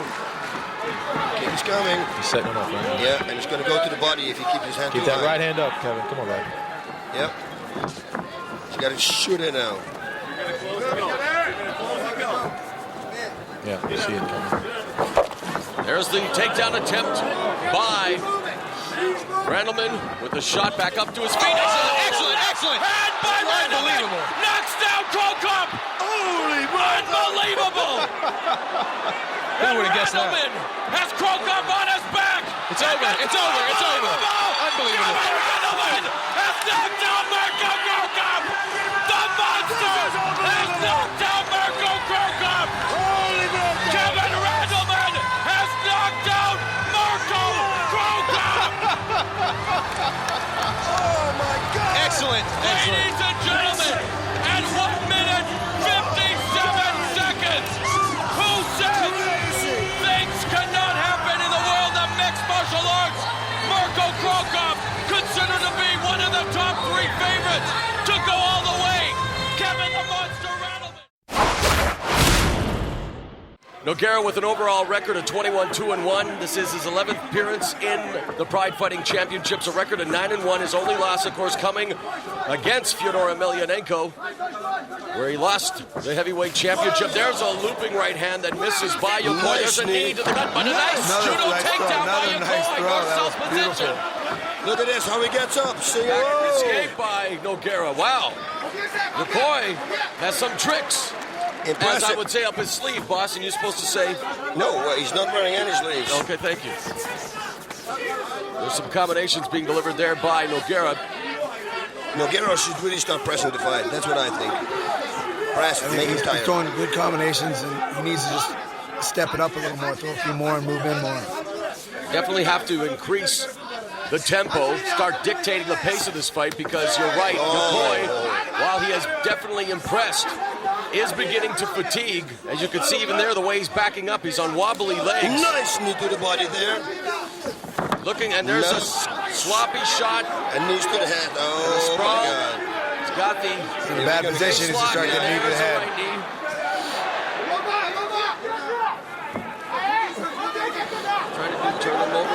It's choke. Yep, it's a choke. Interesting. Oh, he's got it. Oh, nice. With a neat little joke there, Chuck. I've never seen that joke. That was pretty creative. That was a top 2 special. That's what it was. An unorthodox joke by Antônio Rodrigo Nogueira. He neatly puts away on top of Emelianenko in the corner. He's got him down. That's one thing for sure, but can he hold him down? Yes, he can or not. He's got an underhook. Yes, he can hold him down. Of course he can hold him down. Physically, full mount. These two are very similar. He's going for a choke now. Coleman, 12 years older than Emelianenko. And now he has the hooks in, but again, there he is going for a rear naked choke is Coleman. But you can see Emelianenko doing the right thing there, boss, tucking his chin and turning to the side and in no danger whatsoever. Yeah, Coleman should try to climb on top right now because otherwise he might turn himself, Fiódor that is, and otherwise Coleman needs to get his guard really, really tight around him, which is a little bit dangerous because if you cross your feet, you can be leg locked. Yeah, they're half locked. Of course, it's very difficult to choke somebody, especially with these gloves, I'm telling you. If you know the right move to defend yourself. Oh, and there's what you've always suggested, boss. From the under the arm, reining in some right hands now. That good transition there by Emelianenko. He's going for the guillotine. He's going to lift him up. Coleman is going to lift him up. He's got to go in between his legs and he's got to lift him up. This is what's going to happen. Watch. Looking for that crotch throw is Coleman. And popping his head out is Coleman. But now he's met with a couple of left and right. And there's a knee, but Coleman comes back with a single leg. He's holding the double leg now and picking them up. He was holding the ropes. Fiódor was holding the ropes. Nice takedown by Coleman. Don't let him get the guard. Open guard. Yes, bring him down. In Coleman's corner, we have Kevin Randleman, victorious earlier tonight over Mirko Cro Cop, as well as the Iceman Chuck Liddell and Wes Sims. In Emelianenko's corner, Alexander Emelianenko, his brother, and Vladimir Goranov. He's got here's the armbar. And Coleman at the tap. And Fiódor Emelianenko submits Mark the Hammer Coleman with the armbar. Fiódor Emelianenko, the Pride Heavyweight Champion, submits the 2000 Grand Prix champion, and at 2 minutes and 11 seconds of the opening.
Since the dawn of time, man has fought man, whether it be war or one-on-one combat, and the fighting spirit is born within every human being. And with that being said, the sport of fighting has evolved over the centuries to become a spectator event. That's why in the late 90s, the Japanese took the sport of fighting to the next level. They created Pride Fighting Championships, a venue where real men could do battle for not only the right to be called the world's best fighter, but also a competition for one's pride. The Pride Fighting Championships is the best organization in the world. It's a good event, it's a big event, you know, and right now I think it's the best event ever. It's the best company, they have the best fighters, and definitely the toughest competition. So it's like, if you consider yourself a very serious fighter, that's the place to be fighting. You'll get to see a lot of different kinds of athletes doing a lot of different things, and it's entertaining. Pride's a great show, and as an organization, as a show, as a pay-per-view event, as a live event, they've got one of the premier shows on the planet. It's a treat to watch. Ever since the beginning, I can tell you that I've been a huge fan. and it's nice to have seen the evolution of it, actually. It's come a long, long way. In comparison to what goes on in the States, I think it's so much more honorable here. I don't know whether it's the Japanese people. I would imagine that's what it is. The Japanese fans are just being over here. It's totally different. Japan is the country where it all started. The samurai, it came from Japan. The Japanese people, they love the fighters. If they win or they lose, they don't care. You know, so if you are a fighter and you go to Pride, which is the biggest organization in the world, you have a chance to fight there. And then even when you lose, you're in their eyes still a winner because you're a warrior. You had the guts to get into the ring. That's the best feeling in the world. Within the ring of Pride, you'll find real athletes with real fighting skills. Warriors who have dedicated their lives to a particular style of fighting. All of these styles come together to prove just who is the strongest fighter in the world. And that question will be answered within the ring of Pride Fighting Championships, where real men vow to fight for their pride. The best thing that God could give me are enemies. So that pushes us forward to get better and to be able to improve ourselves in order to beat them. They're very well trained. They train for situations like that every day, 2 or 3 times a day. Wins make me feel very exciting, complete myself. Boxing and all the other stuff, that's all good and dandy, but when you come to watch a Pride show, you're going to see someone get their butt kicked. It's 2 people who choose to be there. In the ring, they signed a contract, they trained, he trained, the other one trained. The fans can always expect a good show when they watch Pride. That's it. The fun part comes fight night when you can feel that win within your grasp.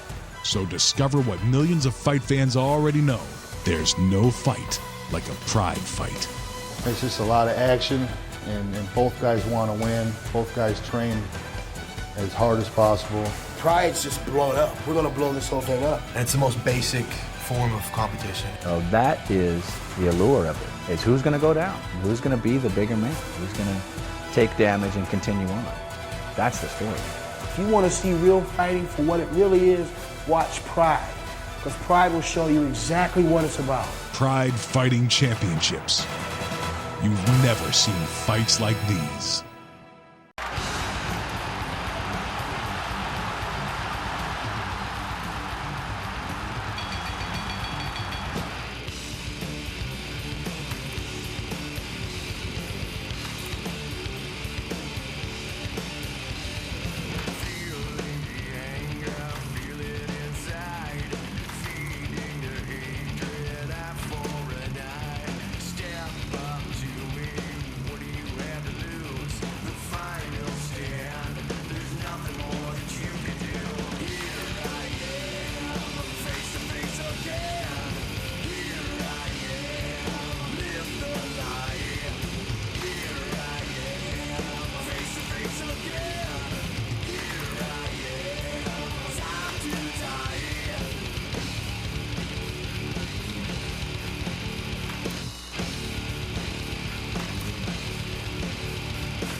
We're here at the Osaka Dome in Japan, and a huge crowd is expected for Pride Fighting Championships' much anticipated first round of its middleweight tournament.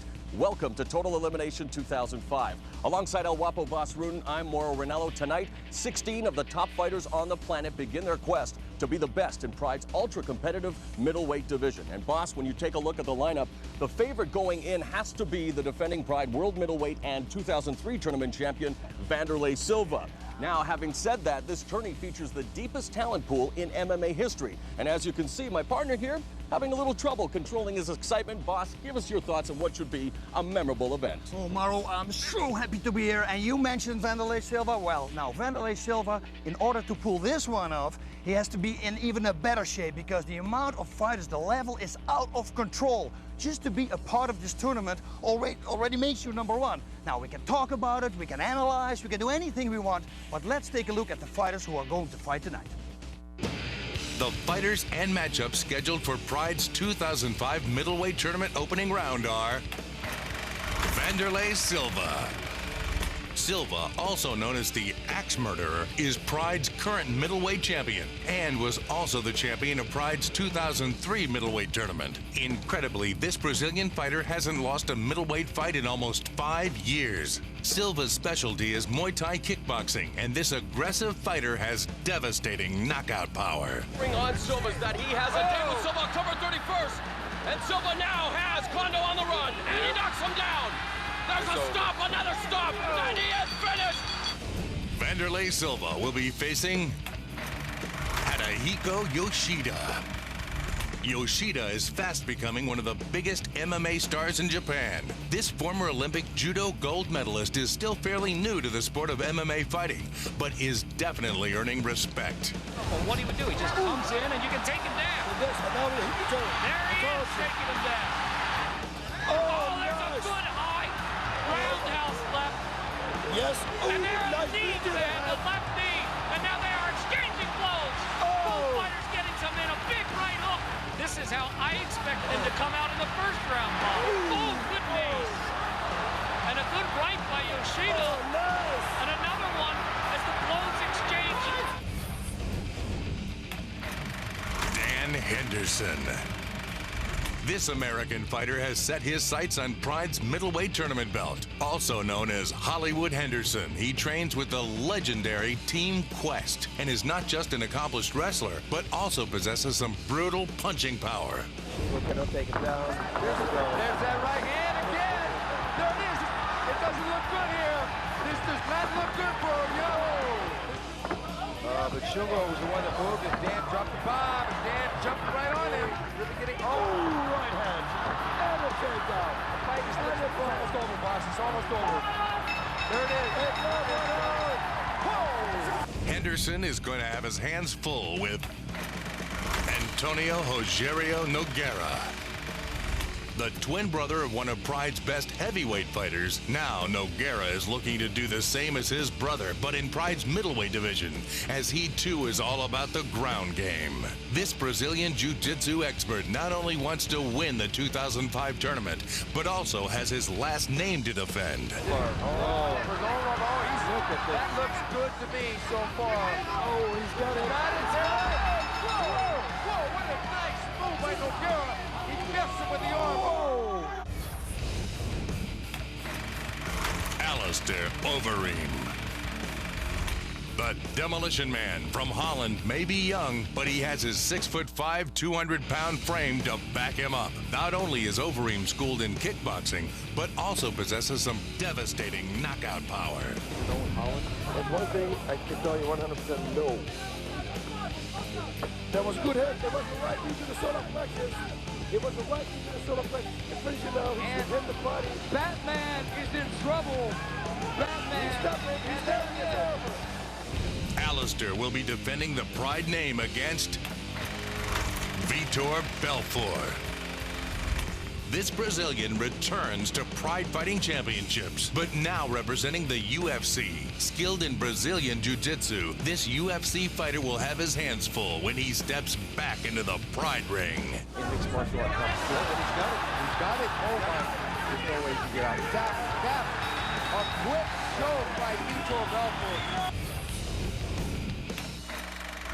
Igor Volchanchin.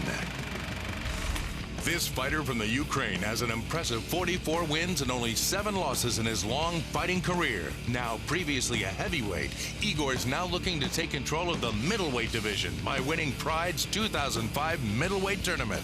The Croatian sensation, who, by the way, is nice. That's it. That one right hand turns out the lights. Igor will be looking to pound his way through Yuki Kondo. Don't let the small size of Kondo fool you. This Japanese fighter has over 63 fights under his belt and has developed a fighting style that is respected by all, especially his opponents. Keep standing. Look right there. And that's over. Quentin Rampage Jackson. This tough American fighter from the South possesses a devastating fight style and is hungry for the Pride belt. And be sure, Rampage Jackson will have a few tricks up his sleeve. There. No, it's dangerous. He's got to get out. Dan, I told you, he'd pick him up and slip him to the He's out. He's out. He knocked him out. Unbelievable. Back in February at Pride's Fists of Fire event, Quentin received a challenge. I'll fight Shogun. I didn't want to fight you at first, but it's my job to fight. So I get paid to fight. I'll fight anybody for the right money with enough time to train. So Rampage will now face Mauricio Shogun Hua. This 23-year-old Brazilian is considered one of the top young guns in the sport of fighting. Shogun is well on his way to becoming the top middleweight fighter in the world, and he's looking forward to stomping out his opponents. We anticipated, boss. Yep, and there's the first. Stop fight is smart. This guy means business, ladies and gentlemen, and look at him, another stop. How much more is the referee going to allow? Kazushi Sakuraba. Sakuraba is known as the Gracie Hunter because of his phenomenal victories over the legendary Gracie fighter family. Now be sure, this Japanese fighter and his unorthodox fighting style will be a force in this year's middleweight tournament. Uh-oh. Trouble. He's got it. He's got it. He got it. Wow. He got it. Now, Sakuraba will be facing Yoon Dong-sik. The only Korean fighter in the middleweight tournament will bring his judo skills to the Pride ring and look to move on to the second round. Kevin Randleman. This American fighter, affectionately known as the Monster, will bring not only his superior wrestling skills, but heavy hands. Kevin Randleman is one of the toughest fighters to ever enter the Pride ring. Randleman, the shot back up to his feet. Excellent. And by Randleman has Cro Cop on his back. It's over. Unbelievable. Randleman has knocked down Mirko Cro Cop. Kevin will be facing Kazuhiro Nakamura. This young Japanese fighter is climbing the ranks of Pride, trying to